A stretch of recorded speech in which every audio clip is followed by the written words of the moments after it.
আসসালামু আলাইকুম। আপনার উপর শান্তি বর্ষিত হোক। আজকে আমরা যে অধ্যায় নিয়ে আসলে আলোচনা করব সেটা হচ্ছে আসলে তোমার গতিবিদ্যা এবং গতিবিদ্যার উপর আসলে তোমাদের একটা ক্লাসই নেওয়া হবে এবং এই ভিডিওটা আসলে তোমার এইচএসসি 26 এবং 25 এর জন্য এবং এই একটা ক্লাসের মাধ্যমে আসলে তোমার এইচএসসি সিকিউ এমসিকিউ ইনশাআল্লাহ সব কিছু কভার হয়ে যাবে।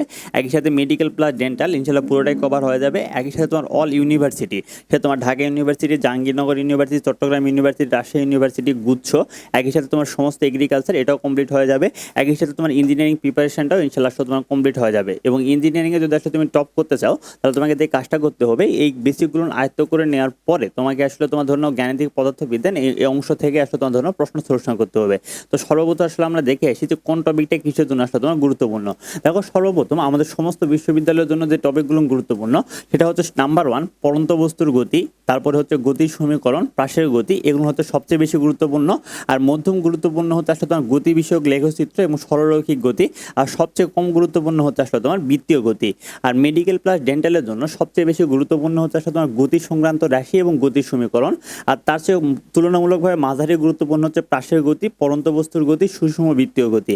আর সবচেয়ে কম গুরুত্বপূর্ণ হচ্ছে আসলে তোমার বিভিন্ন প্রকার গতি। আর ইঞ্জিনিয়ারিং এর জন্য দুইটা টপিক আসলে সবচেয়ে বেশি গুরুত্বপূর্ণ, যার মধ্যে আসলে তোমার সর্বপ্রথম পড়া আসলে তোমার গতির সমীকরণ, এটাই সবচেয়ে বেশি গুরুত্বপূর্ণ। এরপরে থাকে হচ্ছে আসলে আমাদের প্রাসের গতি, এগুলো আসলে তোমার ধরুন যে 50-50, মানে দুটাই আসলে মানে এক কথায় সমান গুরুত্বপূর্ণ।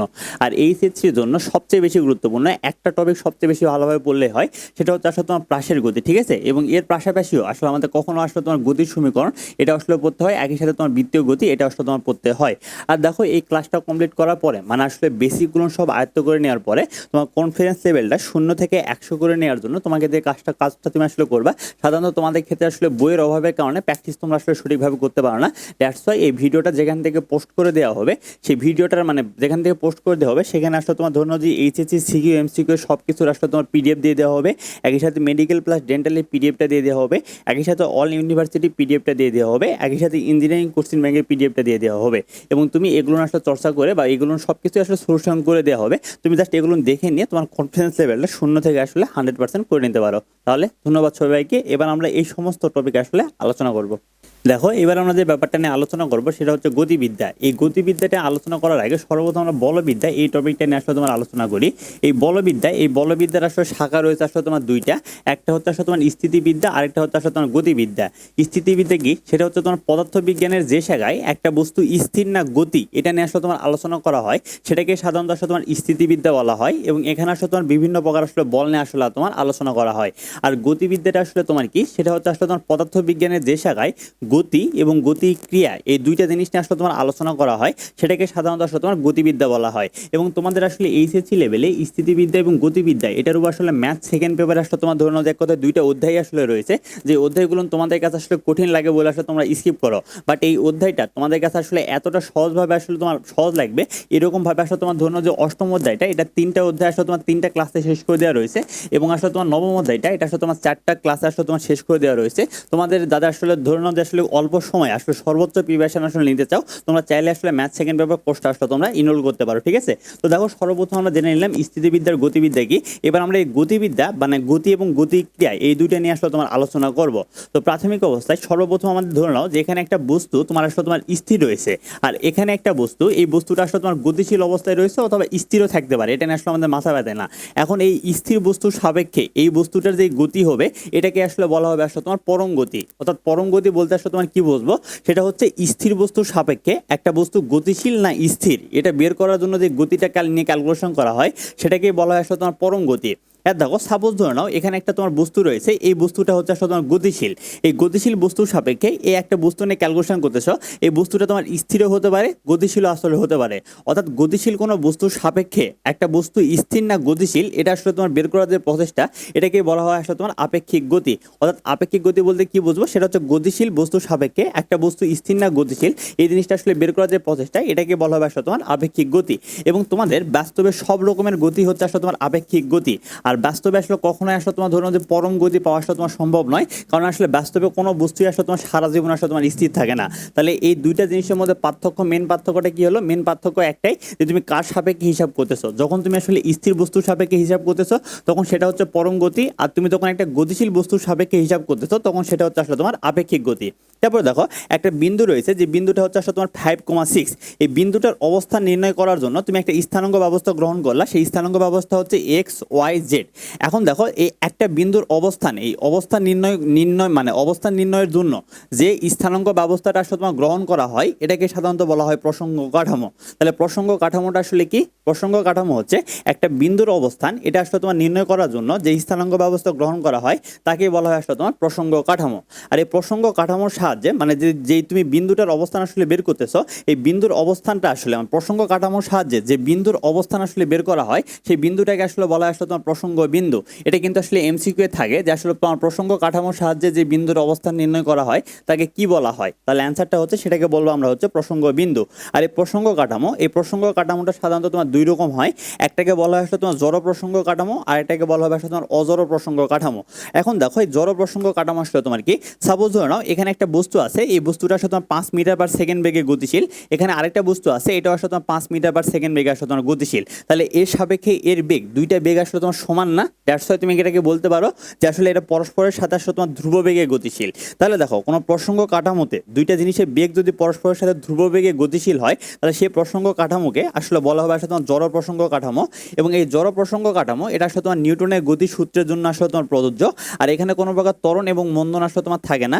আর এটা আসলে তোমার নিউটন এবং গ্যালিলিও সূত্র এটা আসলে তোমার মেনে চলে। আর অজড় প্রসঙ্গ কাঠামো আসলে তোমার কি? অজড় প্রসঙ্গ কাঠামোটা হচ্ছে এটা আসলে তোমার আপেক্ষিক তত্ত্বের জন্য প্রযোজ্য। আর এখানে আসলে তোমার ত্বরণ এবং মন্দনটা আসলে তোমার থাকে। আর দেখো এই যে আপেক্ষিকতা তত্ত্বের জন্য আসলে যে প্রযোজ্য, এটা আসলে তোমাদের অষ্টম অধ্যায়ের আসলে তোমার আলোচনা, মানে দ্বিতীয় পত্রের অষ্টম অধ্যায় পদার্থবিজ্ঞানের এই অধ্যায়টা সাধারণত তোমাদের কাছে মানে একটু কঠিন লাগে। বাট এখান থেকে তোমার ধরে নাও যে মাত্র একটা ক্লাসের মাধ্যমেই তোমাদের এই অধ্যায়টা আসলে পুরো শেষ করে দেওয়া রয়েছে। সুতরাং তোমাদের যাদের আসলে তোমার ধরে নাও যে পদার্থ দ্বিতীয় পত্র নিয়ে আসলে ভয় রয়েছে, তোমরা আসলে পদার্থ দ্বিতীয়তে আসলে 100% প্রিপারেশন নেওয়ার জন্য পদার্থ দ্বিতীয় পত্রের কোর্সে এনরোল করতে পারো। দেখো এবার আমরা যে টপিক নিয়ে আলোচনা করবো এটা হচ্ছে আসলে তোমার প্রসঙ্গ কাঠামো। সাপোজ ধরে নাও যে তোমার কাছে একটা দীর্ঘ রড রয়েছে, এই রডের দৈর্ঘ্যটা হচ্ছে আসলে তোমার 5 মিটার। তাহলে এই রডটা পরিমাপ করার জন্য শুধুমাত্র তুমি কিন্তু দৈর্ঘ্য নিয়ে ক্যালকুলেশন করলে আসলে তুমি সবকিছু পেয়ে যাচ্ছ। সিমিলারলি কোনো কিছু আসলে ক্যালকুলেশন করার জন্য যদি একটা মাত্র স্থানাঙ্কের দরকার হয়ে থাকে, দ্যাটস লাইক এখানে শুধুমাত্র দৈর্ঘ্য দিয়ে তুমি রডটা পরিমাপ করতে পারতেছো, তাকে তোমাদের বইয়ের ভাষায় বলা হবে আসলে তোমার একমাত্রিক প্রসঙ্গ কাঠামো। এই একমাত্রিক প্রসঙ্গ কাঠামোর উদাহরণ হচ্ছে আসলে তোমার ধরে নাও যে দীর্ঘ সরু দণ্ড অথবা দীর্ঘ সরু সুতা অথবা হচ্ছে আসলে তোমার ঝুলন্ত সুতা অথবা রিজু সুতা। তারপর দেখো মুক্তভাবে পড়ন্ত বস্তু, কারণ এগুলো ক্যালকুলেশন করার জন্য শুধুমাত্র দৈর্ঘ্য নিয়ে ক্যালকুলেশন করলে আসলে আমাদের হয়ে যায়, ঠিক আছে। এবং আরেকটা ব্যাপারে ক্লিয়ারলি বলি, এই জিনিসগুলো আসলে আমাদের মনে রাখার সবচেয়ে সহজ উপায়টা হচ্ছে এখানে তোমার এই দীর্ঘ এই ওয়ার্ডটা উল্লেখ থাকবে অথবা লম্বা এই ওয়ার্ডটা আসলে তোমার উল্লেখ থাকবে। তারপর দেখো সাপোজ ধরে নাও যে কোনো একটা কিছু পরিমাপ করার জন্য গতবার শুধুমাত্র দৈর্ঘ্য নিয়ে ক্যালকুলেশন করছে, আমাদের হয়ে গেছে। বাট আরেকটা জিনিস পরিমাপ করার জন্য আমাদের দৈর্ঘ্য এবং প্রস্থ এই দুইটা নিয়ে আসলে তোমার ক্যালকুলেশন করতে হচ্ছে। তাহলে কোনো প্রসঙ্গ কাঠামোতে কোনো কিছু পরিমাপের জন্য যদি আসলে তোমার দুইটা জিনিসের দরকার হয়, একটা হচ্ছে দৈর্ঘ্য এবং আরেকটা হচ্ছে প্রস্থ, তাহলে সেটাকে বলা হবে আসলে তোমার ধরে নাও যে দ্বিমাত্রিক প্রসঙ্গ কাঠামো।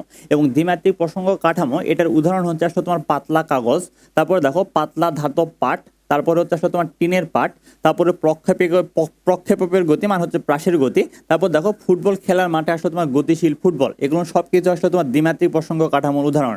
এবং এখান থেকে মনে রাখার শর্টকাট ট্রিকটা আসলে বলে দেয়, সেটা হচ্ছে আসলে পাতলা এই ওয়ার্ডটা আসলে সাধারণত আসলে তোমার উল্লেখ থাকে। পাতলা এই ওয়ার্ডটা উল্লেখ থাকলে তুমি আসলে দ্বিমাত্রিক প্রসঙ্গ কাঠামো নিয়ে মানে বুঝতে পারবা। তারপর দেখো সাপোজ ধরো যে কোনো একটা কিছু পরিমাপ করার জন্য তোমার দৈর্ঘ্যেরও দরকার হচ্ছে, তোমার প্রস্থেরও দরকার হচ্ছে, তোমার আসলে উচ্চতারও আসলে তোমার দরকার হচ্ছে। তাহলে এক্ষেত্রে আসলে আমাদের প্রয়োজনীয় বিষয়বস্তু কয়টা? প্রয়োজনীয় বিষয়বস্তু হচ্ছে 3টা। তাহলে যে প্রসঙ্গ কাঠামো পরিমাপের জন্য আমাদের 3টা বিষয়বস্তু দরকার হয় তাকে সাধারণত বলা হয় ত্রিমাত্রিক প্রসঙ্গ কাঠামো।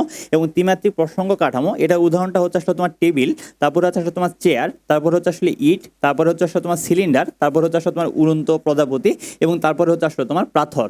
এবং দেখো এই যে প্রসঙ্গ কাঠামো, আমরা 3 প্রকার প্রসঙ্গ কাঠামো আসলে দেখলাম। এই বিষয়গুলো আমাদের আসলে এইচএসসি এমসিকিউ এবং আসলে মেডিকেল এবং ডেন্টালের এমসিকিউ এর জন্য আসলে এই বিষয়গুলো গুরুত্বপূর্ণ। তোমাদের বইয়ে অনেক উদাহরণ থাকলেও যে কয়টা উদাহরণ শুধুমাত্র মনে রাখতে হবে সে কয়টা উদাহরণ আসলে তোমাদেরকে দেখানো হয়েছে। তারপর দেখো একটা বস্তু স্থির অথবা গতি, একটা বস্তুর স্থিতি থাকতে অথবা গতিতে থাকতে যে ধর্মটা আসলে বাধা দেয়, এই বাধা দেওয়ার ধর্মকে সাধারণত বলা হয় আসলে তোমার জড়তা, এবং গতি জড়তা যেটা আসলে তোমার থাকে এটা হচ্ছে আসলে তোমার একটা বস্তুর ভরের আসলে তোমার সমানুপাতিক। এই জড়তা বা এই ব্যাপারটা আসলে তোমাদের চতুর্থ অধ্যায়ে আসলে খুব ভালোভাবে আলোচনা করা রয়েছে, দ্যাটস এখানে আলোচনা করলাম না। এবং স্থিতি বা গতিতে যে জড়তা বাধা দেয় এটা হচ্ছে আসলে তোমার বঙ্গবন্ধু শেখ মুজিবুর রহমান সায়েন্স অ্যান্ড টেকনোলজিতে আসলে 1617 সেশনের প্রশ্ন। এবং গতি জড়তা যে আসলে ভরের সমানুপাতিক এটা বিআরইউ এ আসা 1617 সেশনের প্রশ্ন। দেখো প্রসঙ্গ কাঠামোতে গতি সাধারণত আসলে তোমার 3 প্রকার হয়, এবং এই 3 প্রকারকে আসলে তোমার কিভাবে ভাগ করা হয়েছে সেটা হচ্ছে আসলে তোমার মাত্রার উপর ভিত্তি করে, এবং এই মাত্রার বেসিকটা এখানেই শিখে নিই যেন আমাদের ম্যাথমেটিক্যাল প্রবলেমে কোনো প্রকার অসুবিধা না হয়। সেটা হচ্ছে দেখো একটা বস্তুর গতি এটা যদি আসলে তোমার ভূমি বরাবর, শুধুমাত্র ভূমি বরাবর আসলে তোমার হয় থাকে, তাহলে এই ক্ষেত্রে আসলে তোমার মাত্রাটা ধরে নেওয়া হয় আসলে তোমার 1, যেটাকে আসলে তোমাদের এক্স এক্সিস বলো। এই এক্স এক্সিস বলতে আসলে ফিজিক্সে বলবা মানে বুঝবা হচ্ছে আসলে তোমার ভূমির দিক বরাবর মানে ম্যাটির দিক বরাবর, অথবা দেখো এটা আসলে তোমার ওয়াই এক্সিস বরাবর বা উলম্ব দিক বরাবর আসলে তোমার হতে পারে। বা আসলে তোমার এই ওয়াই এক্সিস বলতে গেলে আসলে তোমাদের ফিজিক্সের ভাষায় হবে আসলে তোমার ভূমি থেকে উপরের দিক বরাবর, ঠিক আছে। আর দেখো কোনো একটা বস্তুর গতি যদি আসলে তোমার এইরকম এক দিক বরাবর সীমাবদ্ধ হয়ে থাকে তাহলে সেই গতিকে আসলে বলা হয় আসলে একমাত্রিক গতি অথবা আসলে তোমার রৈখিক গতি। এবং এটার উদাহরণটা হচ্ছে আসলে তোমার সোজা সড়কে গাড়ির গতি। বাট কোনো একটা বস্তুর গতি যদি আসলে তোমার ধরে নাও যে একই সাথে তোমার ভূমির দিক বরাবরও যাচ্ছে এবং একই সাথে আসলে তোমার উলম্ব দিক বরাবর মানে আসলে উপরের দিকেও যাচ্ছে, তাহলে সেই গতিকে আসলে বলা হবে সমতলীয় অথবা আসলে তোমার দ্বিমাত্রিক গতি। এটার উদাহরণটা হচ্ছে দেয়াল অবলিক মেজের উপর আসলে তোমার পিঁপড়ার গতি, তারপরে দেখো টেবিলের উপর মার্বেলের গতি। এই দুইটা উদাহরণ আসলে আমাদের মনে রাখতে হয়। আর দেখো কোনো একটা বস্তুর গতি এখন তুমি নিজেও বলবা ত্রিমাত্রিক মানে আসলে 3টা স্থানাঙ্ক ব্যবস্থা বরাবরই হবে, তাহলে সেই গতিটাকে আসলে বলা হবে ত্রিমাত্রিক গতি। এবং ত্রিমাত্রিক গতির উদাহরণটা হচ্ছে আসলে তোমার উড়ন্ত গতি এবং কক্ষে আসলে তোমার ম্যাজির গতি, ঠিক আছে। এখন দেখো তোমাদের মধ্যে সবচেয়ে বেশি কনফিউশন এখান থেকে এমসিকিউ এর, এটা একটু ক্লিয়ার করে দেই। সেটা হচ্ছে গতি এটা হচ্ছে প্রধানত আসলে তোমার 2 প্রকার, যেটা আমরা একটু আগে শিখে আসলাম, পরম গতি এবং আপেক্ষিক গতি। আমাদের প্রশ্ন যদি আসলে বলে যে গতি প্রধানত কয় প্রকার, তাহলে অ্যান্সারটা আমাদের চোখ বন্ধ করে হবে আসলে তোমার 2 প্রকার। আর দেখো যদি আসলে প্রশ্নে বলে প্রসঙ্গ কাঠামোতে গতি আসলে কয় প্রকার, তাহলে সেক্ষেত্রে আসলে অ্যান্সারটা হবে আসলে তোমার 5 প্রকার। এবার আমরা যে কাজটা করবো এই প্রসঙ্গ কাঠামোতে যে 5 প্রকার গতি রয়েছে এই 5 প্রকার গতি নিয়ে আসলে আমরা আলোচনা করবো। প্রসঙ্গ কাঠামোতে আমরা একটু আগে দেখলাম যে আসলে গতি আসলে তোমার 5 প্রকার হয়। 5 প্রকারের ভিতরে সর্বপ্রথমটা হচ্ছে আসলে তোমার সরল চলন গতি অথবা ঋজু গতি।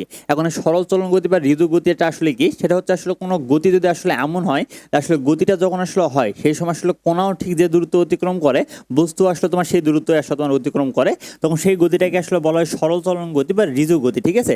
দেখো পরন্ত বস্তু গতি, একটা বস্তুকে যদি আসলে তুমি উপর থেকে নিচের দিকে ফেলে দাও তাহলে বস্তু আর বস্তুর কোনা সবগুলো কিন্তু আসলে একই সাথে আসলে তোমার থেকে যাবে। সিমিলারলি আসলে তোমার সরল পথ বরাবর বস্তুর গতি এগুলো কিন্তু আসলে তোমার সরল চলন গতি বা ঋজু গতির আসলে তোমার উদাহরণ, ঠিক আছে। তারপর দেখো পরবর্তী ব্যাপারটা এরকম, এক কথায় সাপোজ ধরে নাও যে একটা বস্তু তোমার ধরে নাও যে এইভাবে করে এইভাবে করে এইভাবে করে এইভাবে করে এইভাবে আসতেছে, দ্যাট মিনস চলন হচ্ছে। বাট এবার আসলে হচ্ছে কি আসলে তুমি নিজেও বলবে যে এক্ষেত্রে আসলে তোমার বক্র চলন হচ্ছে। তো কোনো বস্তুর গতি যদি আসলে এমন হয় সেক্ষেত্রে আসলে তোমার কোনাগুলো নিয়ে অতিক্রম করতেছে, ঠিক আছে, বাট তার চলন পথটা আসলে তোমার বক্র রকমের, তখন সেই গতিটাকে আসলে বলা হয় বক্র চলন গতি। যেমন আসলে দেখো রেলগাড়ির ভিতর দিয়ে যখন আসলে মানুষকে নিয়ে এক জায়গা থেকে আরেক জায়গায় নিয়ে যাওয়া হয় তখন আসলে কি মানুষকে ট্রেন থেকে ফেলে দেওয়া হয়, ফেলে কিন্তু দেওয়া হয় না, ঠিক আছে। দ্যাট মিনস আসলে তোমার ধরুন আসলে মানে মানুষগুলো আসলে তোমার রেল লাইনের রেলগাড়ির ভিতরে আসলে তোমার সঠিকভাবে পৌঁছে যায়। দ্যাটস ওয়াই এই গতিগুলোকে আসলে বলা হয় আসলে তোমার বক্র চলন গতি। যেমন আসলে তোমার রেলগাড়ির গতি, তারপরে আঁকা বাঁকা পথে চলন্ত গতি। আর এই দুইটা গতি সরল চলন গতি এবং বক্র চলন গতি, এই দুইটা গতি মিলে আসলে সাধারণত একটা গতিকে এখানে 2 ভাগে ভাগ করা হয়েছে। তারপর দেখো একটা বৈদ্যুতিক পাখা এ কিন্তু আসলে একটা নির্দিষ্ট বিন্দুকে কেন্দ্র করে একটা নির্দিষ্ট সময় পর্বত মানে একটা নির্দিষ্ট বিন্দুকে কেন্দ্র করে বৃত্তাকার পথে কিন্তু আসলে তোমার ঘুরতে থাকে। সিমিলারলি ঘড়ি কাঁটাও একটা নির্দিষ্ট বিন্দুকে কেন্দ্র করে বৃত্তাকার পথে ঘুরতে থাকে। তারপরে জাতার কাঁটা এটাও একটা নির্দিষ্ট বিন্দুকে কেন্দ্র করে বৃত্তাকার পথে আসলে ঘুরতে থাকে। তাহলে যে সমস্ত বস্তু আসলে তোমার একটা নির্দিষ্ট বিন্দুকে কেন্দ্র করে বৃত্তাকার পথে ঘুরতে থাকে সেই সমস্ত গতিকে আসলে বলা হয় ঘূর্ণন গতি অথবা আসলে মানে আসলে বৃত্তীয় গতি। যেমন আসলে তোমার বৈদ্যুতিক পাখার গতি, তারপরে ঘড়ি কাঁটার গতি, তারপর হচ্ছে আসলে তোমার জাতার গতি। তারপর দেখো এই যে পর্যায় বা পর্যায়বৃত্ত গতি, যেটা আসলে অষ্টম অধ্যায়ের আলোচনা, যেটা আসলে অলরেডি আলোচনা করা হয়েছে, বাট তোমরা অষ্টম অধ্যায় করলে আরো বিষয়টা ক্লিয়ার হয়ে যাবে। সেটা হচ্ছে মানে জাস্ট আমি বলে দেই যে একটা নির্দিষ্ট বিন্দুকে কেন্দ্র করে একটা নির্দিষ্ট সময় পর পর যদি আসলে একই দিক থেকে অতিক্রম করে তখন সেই গতিকে বলা হয় পর্যায় গতি অথবা আসলে তোমার পর্যায়বৃত্ত গতি। যেমন আসলে তোমার ঘড়ি কাঁটার গতি, তারপরে বাষ্প এবং পেট্রোল ইঞ্জিনের গতি, তারপর সিলিন্ডারের মধ্যে পিস্টনের গতি, তারপরে দেখো দোলনার গতি, বৈদ্যুতিক পাখার গতি, সূর্যের চারদিকে পৃথিবীর গতি। এখান থেকে সবচেয়ে গুরুত্বপূর্ণ হচ্ছে আসলে এই দোলনার গতি গতি, বৈদ্যুতিক পাখার গতি, তারপর সূর্যের চারদিকে পৃথিবীর গতি, এগুলো আসলে সবচেয়ে বেশি গুরুত্বপূর্ণ। তারপর দোলন গতিটা কি? দোলন গতিটা হচ্ছে আসলে এরকম যে সাপোজ এখানে একটা বস্তু আছে, এই বস্তুটা আসলে তোমার দোলনকালের এক সময় এদিকে থাকতেছে, আবার বাকি এক সময় এদিকে থাকতেছে, তাহলে সেই গতিটাকে বলা আসলে তোমার দোলন গতি। যেমন দোলন গতির উদাহরণটা হচ্ছে আসলে তোমার দেয়াল ঘড়ির গতি, এটা হচ্ছে আসলে তোমার দোলন গতির উদাহরণ। তারপর দোলনার গতি, এটাও দোলন গতির উদাহরণ। তারপর সরল দোলকের গতি, এটা আসলে তোমার দোলন গতির উদাহরণ। তারপর দেখো একটা বস্তু তোমার ধরে নাও যে এক কথায় চলতেছে আবার ঘুরতেছে, চলতেছে ঘুরতেছে, চলতেছে ঘুরতেছে, চলতেছে ঘুরতেছে, তখন সেই গতিটাকে আসলে বলা হয় আসলে তোমার চলন ঘূর্ণন গতি। দেখো এখানে চলনও হচ্ছে আবার ঘূর্ণনও হচ্ছে, দ্যাটস এই গতিটাকে আসলে বলা হয় আসলে তোমার মিশ্র গতি। আর মিশ্র মানে কমপ্লেক্স, কমপ্লেক্স মানে হচ্ছে আসলে এটাকে আসলে বলা হয় আসলে তোমার জটিল গতি। আর এই জটিল গতির উদাহরণটা হচ্ছে গাড়ির চাকার গতি। এখন যদি তোমাকে প্রশ্ন করে যে মোটর গাড়ির চাকার গতি কীরকম, তাহলে সেটা অবশ্যই চলন ঘূর্ণন গতি বা মিশ্র গতি বা জটিল গতি। তারপর দেখো সূর্যের চারদিকে পৃথিবীর গতি, সবচেয়ে গুরুত্বপূর্ণ ইনফরমেশন যে সূর্যের চারদিকে পৃথিবীর গতি, এটা কিন্তু আসলে তোমার জটিল বা মিশ্র গতি। তারপর ল্যাটিমের গতি, ঘড়ি কাটার গতি। তারপর দেখো সাইকেলের টিউবের মধ্যে ভালভ যেটা থাকে, এটাও কিন্তু আসলে চলন ঘূর্ণন একসাথে সম্পন্ন হয়। তারপরে ঘড়ি কাটার গতি, এগুলো হচ্ছে আসলে তোমার চলন ঘূর্ণন গতির মধ্যে আসলে তোমার পড়ে থাকে। তো একটা ব্যাপার এখান থেকে ক্লিয়ারলি বলি, এখান থেকে সবগুলো নিয়ে আসলে গুরুত্বপূর্ণ, মানে তোমাদের বইয়ে যত উদাহরণ আছে সেখান থেকে যে সমস্ত উদাহরণ মনে রাখতে হয় সেই ব্যাপারটা আসলে দেখানো হয়েছে। আর এটা এইচএসসির এমসিকিউ, পাশাপাশি আসলে তোমার মেডিকেল এবং ডেন্টালের এমসিকিউর জন্য আসলে তোমার গুরুত্বপূর্ণ। আর এই চলন ঘূর্ণন গতিটা এখান থেকে আসলে সবচেয়ে গুরুত্বপূর্ণ। এখন এখান থেকে তোমাদের মনে একটা কনফিউশন আসতে পারে যে ভাইয়া আসলে আমরা দেখতেছি মানে কয়েকটা উদাহরণ কয়েকটার ক্ষেত্রে আসলে রয়েছে, যেমন আপনি একটি এখানে বৈদ্যুতিক পাখার গতিটা হচ্ছে ঘূর্ণন গতি, আবার এই বৈদ্যুতিক পাখার গতিটা আসলে পর্যায়বৃত্ত গতি। এটা আসলে অষ্টম অধ্যায়ে ব্যাখ্যা দেওয়া আছে, বাট একটা ব্যাপারে ক্লিয়ারলি বলি, যদি এখান থেকে প্রশ্ন থাকে তাহলে যে ব্যাপারটা আসলে হবে সেটা আসলে এই বৈদ্যুতিক পাখার গতি, এটা তুমি মনে রাখছো যে এটা ঘূর্ণন বা বৃত্তীয় গতি। তুমি আসলে অপশানে দেখবে শুধুমাত্র ঘূর্ণন বা বৃত্তীয়টাই আছে, বাকি যেগুলোর নাম আছে সেগুলোর নাম তুমি আসলে জানো না। অথবা যদি আসলে এইভাবে প্রশ্ন করে যে এক কথায় বৈদ্যুতিক পাখার গতি এটা আসলে কী রকমের গতি, তাহলে তুমি অপশান যদি এখান থেকে আসে তাহলে সেক্ষেত্রে দেখবে যে পর্যায় অথবা পর্যায়বৃত্ত, শুধুমাত্র এই ওয়ার্ডটাই আছে, বাদ বাকি যে তিনটা দেওয়া রয়েছে সেই তিনটা তুমি কাউকেই চিনো না। অথবা যদি আসলে ঘড়ি কাটার গতি, এখানে তুমি দেখবে যে যদি চলন ঘূর্ণন গতি থেকে দেয় তাহলে সেক্ষেত্রে শুধুমাত্র অপশানে উল্লেখ করা থাকবে চলন ঘূর্ণন গতি অথবা মিশ্র গতি অথবা জটিল গতি, অন্য কোনো অপশান আসলে সেক্ষেত্রে আসলে থাকবে না। যেগুলো থাকবে সেগুলো আসলে তোমার গতির মধ্যে আসলে পড়বে না। সো এটা নিয়ে কনফিউশনে কোনো কিছু নেই। দেখো এবার আমরা এই চ্যাপ্টারে আসলে তোমার বেসিকের মধ্যে আসলে ঢুকে গিয়েছি, এবং এই বেসিকগুলো জেনে নিলে আমাদের ম্যাথমেটিক্যাল টার্মগুলো আসলে খুব ইজি লাগবে। সর্বপ্রথম আমরা বেসিক শিখবো, বেসিক শিখতেছি কেন, যেন আমাদের কোনো এমসিকিউ ভুল না হয়, এরপর আমরা ম্যাথমেটিক্যাল প্রবলেম শিখে নিব। দেখো প্রাথমিক অবস্থায় ধরে নাও একটা বস্তু এখানে আসলে তোমার 5 মিটার এখানে রয়েছিল, পরবর্তীতে সে আসলে তোমার সামনের দিকে আসলে তার 15 মিটার আসলে তোমার স্মরণ হয়েছে, মানে 15 মিটার সে আসলে তোমার দূরত্ব আসলে তোমার অতিক্রম করে। আর একটা নির্দিষ্ট দিকে একটা বস্তু যেই দূরত্ব অতিক্রম করে সেটাকে সাধারণত বলা হয় আসলে তোমার স্মরণ।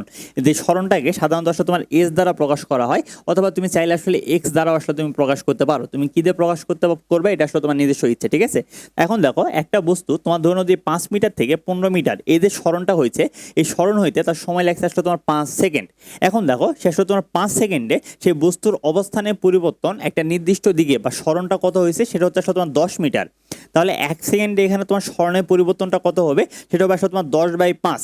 এখন দেখো তোমার এখানে তোমার ধরুন দূরত্বের এককটা কি ছিল, মিটার, সময়ের এককটা কি, সময়টা এখানে নিচে একটা ভাগ হয়ে যাচ্ছে, that means metre per second. তাহলে এটাই হবে আসলে তোমার ধরে নাও যে এক কথায় বেগের একক, যে বেগের এককটা হচ্ছে আসলে তোমার মিটার পার সেকেন্ড। অর্থাৎ একক সময়ে একটা বস্তুর স্মরণের যে পরিবর্তনের হার সেটাকে বলা হয় আসলে তোমার বেগ।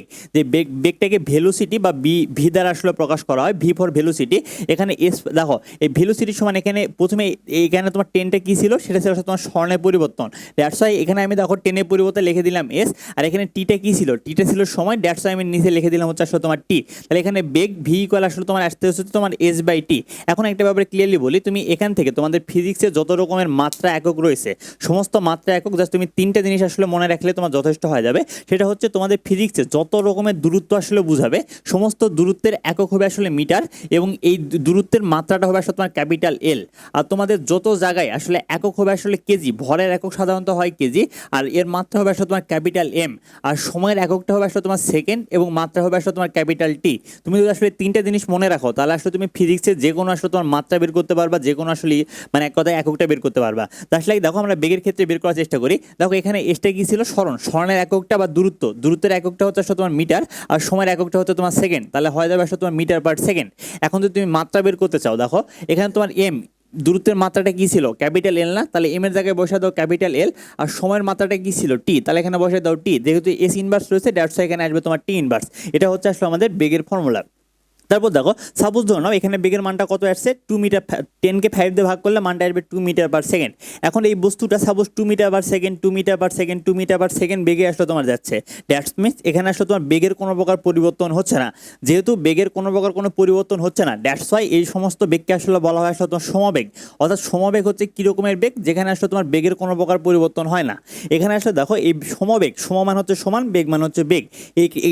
একে অনেক সময় আসলে তোমার সুষম বেগ এটাও আসলে তোমার বলা হয়। আর এটার উদাহরণ বলি, এটার উদাহরণটা হচ্ছে আসলে তোমার শব্দের বেগ। শব্দের বেগটা আসলে কখনো পরিবর্তন হয় না, মানে এক কথায় এখানে আসলে বেগের মান পরিবর্তন হয় না। দ্যাটস ওয়াই শব্দের বেগ এটা সমবেগের উদাহরণ। একই সাথে আলোর বেগ, আলোর বেগের মান তো জানো 3 × 10⁸ কখনো চেঞ্জ হয় না। দ্যাটস ওয়াই এগুলো হচ্ছে আসলে তোমার সমবেগ বা সুষম বেগের আসলে তোমার উদাহরণ। এবং দেখো সমান সময়ে সমান দূরত্ব অতিক্রম করলে বেগটা আসলে তোমার একই থাকে। এটার কারণটা আসলে কি, সমান সময়ে যখন সমান দূরত্ব অতিক্রম করবে তখন তোমার স্মরণের পরিবর্তন আর সময়ের পরিবর্তনটা আসলে তোমার সমান থাকবে। দ্যাটস ওয়াই তোমার সমান সময় সমান দূরত্ব যদি অতিক্রম করে তাহলে সেক্ষেত্রে আসলে তোমার বেগটা আসলে তোমার একই রকম থাকবে। এখন একটা বিষয় বোঝার চেষ্টা করো, ধরে নাও যে একটা বস্তু এখানে তোমার 2 মিটার পার সেকেন্ড বেগে ছিল, 10 সেকেন্ড পরে তার বেগটা হচ্ছে আসলে তোমার ধরে নাও যে আসলে 22 মিটার পার সেকেন্ড। এখন দেখো আমি যে কাজটা করতেছি, এই 10 সেকেন্ডে এর বেগের পরিবর্তনটা কত হয়েছে এটা বের করতে যাচ্ছি। তাহলে তুমি নিজেও বলবা যে ভাই এখানে বেগের পরিবর্তনটা হচ্ছে 22 মাইনাস হচ্ছে আসলে 20। তাহলে আমি এখানে তাই করলাম তোমার কথা শুনে, আমি এখানে লিখলাম 22 মাইনাস 20 মিটার পার সেকেন্ড। এটা হচ্ছে আসলে বেগের পরিবর্তন হচ্ছে 10 সেকেন্ডে। তাহলে 1 সেকেন্ডে আমার বেগের পরিবর্তনটা কত হয়েছে, তাহলে 1 সেকেন্ডে বেগের পরিবর্তনটা হবে 22 মাইনাস 2/10, ঠিক আছে। তাহলে এই একক সময়ে যে আসলে বেগের যে পরিবর্তনটা হয় এটাকে বলা হয় আসলে তোমাদের বইয়ের ভাষায় হচ্ছে ত্বরণ, ঠিক আছে। যে ত্বরণটাকে আসলে সাধারণত আসলে এ দ্বারা প্রকাশ করা হয়, এ মিনস হচ্ছে আসলে তোমার অ্যাক্সিলারেশন। এখন দেখো আমি যদি এটাকে মানে শুরুতে যেহেতু ছিল দ্যাটস ওয়াই আদি বেগ ইউ দ্বারা প্রকাশ করলাম, এবং পরবর্তীতে যে বেগটা হয়েছে এই বেগটাকে আসলে আমি ভি দ্বারা প্রকাশ করলাম। তাহলে এটাকে আমি চাইলে আসলে তোমার ধরে নাও যে আসলে এইভাবে লিখতে পারি না যে ত্বরণ এ, এই অ্যাক্সিলারেশন এ ইকুয়াল, আমি আসলে লিখলাম দেখো এখানে এটা কি, এটা হচ্ছে ভি, এটা হচ্ছে আসলে তোমার ইউ। তাহলে আমি লিখলাম ভি মাইনাস ইউ ডিভাইডেড হচ্ছে আসলে তোমার টি, অথবা ত্বরণ মান হচ্ছে আসলে তোমার বেগের পরিবর্তন ডিভাইডেড হচ্ছে আসলে আমাদের সময়। এবং এখান থেকে একটা ব্যাপারে ক্লিয়ারলি বলি, আমরা একটু তোমার ত্বরণের মানে মাত্রার এককটা একটু বের করার চেষ্টা করি। দেখো বেগের এককটা কি ছিল, মিটার পার সেকেন্ড ইনভার্স 1। তারপর দেখো সময়টা কি, এখানে এসে ভাগ হয়ে যাচ্ছে, তাহলে এখানে নিচে আসতে আসতে সময়, তাহলে এখান থেকে ক্যালকুলেশন করে মানটা আসবে আসলে তোমার metre per second inverse 2। That means আমাদের ত্বরণের যে আসলে তোমার মাত্রাটা এককটা, সেই ত্বরণের মাত্রাটা এককটা আসবে আসলে তোমার মিটার পার সেকেন্ড ইনভার্স 2। এটাকে তুমি চাইলে আসলে তুমি এই ইকুয়েশন থেকেও বের করতে পারো। জাস্ট লাইক বেগের মাত্রাটা, বেগের এককটা কি মিটার পার সেকেন্ড ইনভার্স 1, তাহলে মিটার পার সেকেন্ড ইনভার্স 1, সময়ের এককটা হচ্ছে আসলে মিটার শুধুমাত্র সেকেন্ড, তাহলে ultimately metre per second inverse 2 হয়ে যাচ্ছে। দেখো তুমি আসলে একক দেখে দেখে মাত্রা বের করতে পারবা। তোমাকে আমি যত বলছি যে যত জায়গায় আসলে আমরা দূরত্ব পাবো সেখানে আসলে আমরা মাত্রা হিসাবে এল ইউজ করব, আর যত জায়গায় এস পাবো সেখানে মাত্রা হিসাবে আমরা টি ইউজ করব। তাহলে এখানে আসলে তোমার ত্বরণের যে মাত্রাটা, ত্বরণের মাত্রাটা হবে আসলে তোমার এল টি ইনভার্স 2। আর এখান থেকে একটা ব্যাপারে একদম ক্লিয়ারলি বলি, তোমাদের বই আসলে এই বিষয়টা তুমি একটু আগে দেখতে পারলা যে ত্বরণ মানে কি, সেটা হচ্ছে বেগের পরিবর্তন ডিভাইডেড হচ্ছে আসলে তোমার কত সময়। এখন দেখো একটা বস্তু যদি সমবেগে বা সুষম বেগে আসলে তোমার যায়, তাহলে সেক্ষেত্রে দেখো তার বেগের পরিবর্তনটা কত হবে। যখন সমবেগে গিয়েছিল তখন বেগটা সেম ছিল, তাহলে এখানে তুমি বেগের যদি পরিবর্তন করো 2 মাইনাস 2, মানটা কত আসবে তোমার 0। তাহলে সমবেগে যখন আসলে তোমার যাবে সেক্ষেত্রে আসলে তোমার বেগের মানের পরিবর্তনটা কত হবে 0। তাহলে সেক্ষেত্রে ত্বরণের জায়গায় বেগের পরিবর্তন ডিভাইডেড সময়, তাহলে তুমি বেগের পরিবর্তনটা হচ্ছে 0 আর এখানে সময় দিয়ে ভাগ করলা, তাহলে আলটিমেটলি ত্বরণের মানটা হচ্ছে আসলে তোমার 0। দ্যাটস ওয়াই তোমাদের বইয়ের ভাষায় বলা হয় থাকে এইরকম যে একটা বস্তু যখন সমবেগে বা সুষম বেগে চলে সেই বস্তুর কি ত্বরণ থাকে, তো তোমাদের বই আসলে বলা থাকে যে ত্বরণ থাকে না, বাট আলটিমেটলি ব্যাপারটা হচ্ছে ত্বরণ থাকে। এটা মেডিকেলের প্রশ্ন আসবে যে ত্বরণ থাকে বা সেই ত্বরণের মানটা হচ্ছে আসলে তোমার 0। এখানে ত্বরণ থাকে না এমন না, ত্বরণ থাকে বাট ত্বরণের মানটা হয় আসলে তোমার 0। এখন দেখো কোনো বস্তু যদি আসলে তোমার মানে এক কথায় যে ত্বরণটা রয়েছে এই ত্বরণের মানটা যদি কখনো চেঞ্জ না হয়, যেমন বেগের মানটা যখন আসলে একই রকম ছিল তখন আমরা তাকে বলতেছিলাম সমবেগ। সিমিলারলি যখন ত্বরণের মানটা আসলে একই থাকবে তখন সেটাকে আসলে বলবো আমরা সমত্বরণ, আর যদি আসলে একই না থাকে তাহলে সেটাকে বলবো হচ্ছে আমাদের অসমত্বরণ। এরপর আমি এখানে যে কাজটা করলাম, আমাদের শেষ বেগটা ছিল 22, আদি বেগটা ছিল 2, আমি এখানে লিখলাম 22 প্লাস 2 ডিভাইডেড 2। এখন তুমি নিজেও বলবা যে ভাইয়া আপনি এখানে 2 দিয়ে ভাগ করছেন, মানে বেগের একদম মাঝখান অবস্থায় আসছেন। দ্যাট মিনস এটাকে আপনি চাইলেই বলতে পারেন আসলে মধ্য বেগ। তাহলে মধ্য বেগটা আসলে বের করার ফর্মুলাটা কি, সেটা হচ্ছে আসলে আমরা আদি বেগ প্লাস শেষ বেগ ডিভাইডেড যদি 2 করি তাহলে আমাদের যে বেগটা আসলে পাবো সেই বেগটা হবে আসলে আমাদের মধ্য বেগ। তারপর দেখো আমি ধরে নিচ্ছি যে এই বস্তুটা তোমার আসলে তোমার ধরে নাও টোটাল 10 সেকেন্ডে সে আসলে তোমার 200 মিটার দূরত্ব অতিক্রম করছে। তাহলে একক সময় সে আসলে কত দূরত্ব অতিক্রম করবে, সেটা হচ্ছে আসলে তোমার 200 মিটার ডিভাইডেড হচ্ছে আসলে 10। আর এটাকে আসলে তোমাদের বইয়ের ভাষায় বলা হচ্ছে আসলে তোমার গড় বেগ। তাহলে গড় বেগকে প্রকাশ করা আসলে তোমার ভি বার দ্বারা। তাহলে গড় বেগ বলতে আসলে আমরা কি বুঝবো, সেটা হচ্ছে আসলে তোমার মোট সরণ ডিভাইডেড হচ্ছে মোট সময়। অর্থাৎ গড় বেগের ফর্মুলা ফর্মুলাটা এটা আসলে এমসিকিউর জন্য গুরুত্বপূর্ণ, যে গড় বেগ এটা মানে হচ্ছে আসলে তোমার মোট সরণ ডিভাইডেড হচ্ছে আসলে তোমার মোট সময়। সিমিলারলি যদি গড় ত্বরণ বের করতে চাও তাহলে বেগের ক্ষেত্রে কি ছিল, গড় বেগের ক্ষেত্রে ছিল মোট সরণ ডিভাইডেড সময়। দেখো বেগের আগে কিন্তু আমরা সরণ শিখছিলাম, তাহলে মোট সরণ ডিভাইডেড মোট সময়, এটা যদি গড় বেগ হয় তাহলে গড় ত্বরণ ইকুয়াল তো অবশ্যই হবে মোট বেগ ডিভাইডেড মোট সময়। দেখো এবার আমরা যে বিষয়টা শিখবো এটা আসলে অনেক ইন্টারেস্টিং একটা ব্যাপার। সেই ব্যাপারটা হচ্ছে আসলে এরকম যে সাপোজ ধরে নাও যে আমরা এতক্ষণ ধরে নাও যে আসলে আমাদের যে ক্যালকুলেশনগুলো শিখছিলাম সেক্ষেত্রে আসলে সময়টা ধরে নিচ্ছে আসলে তোমার 100 সেকেন্ড বা বোঝার সুবিধাতে, ঠিক আছে।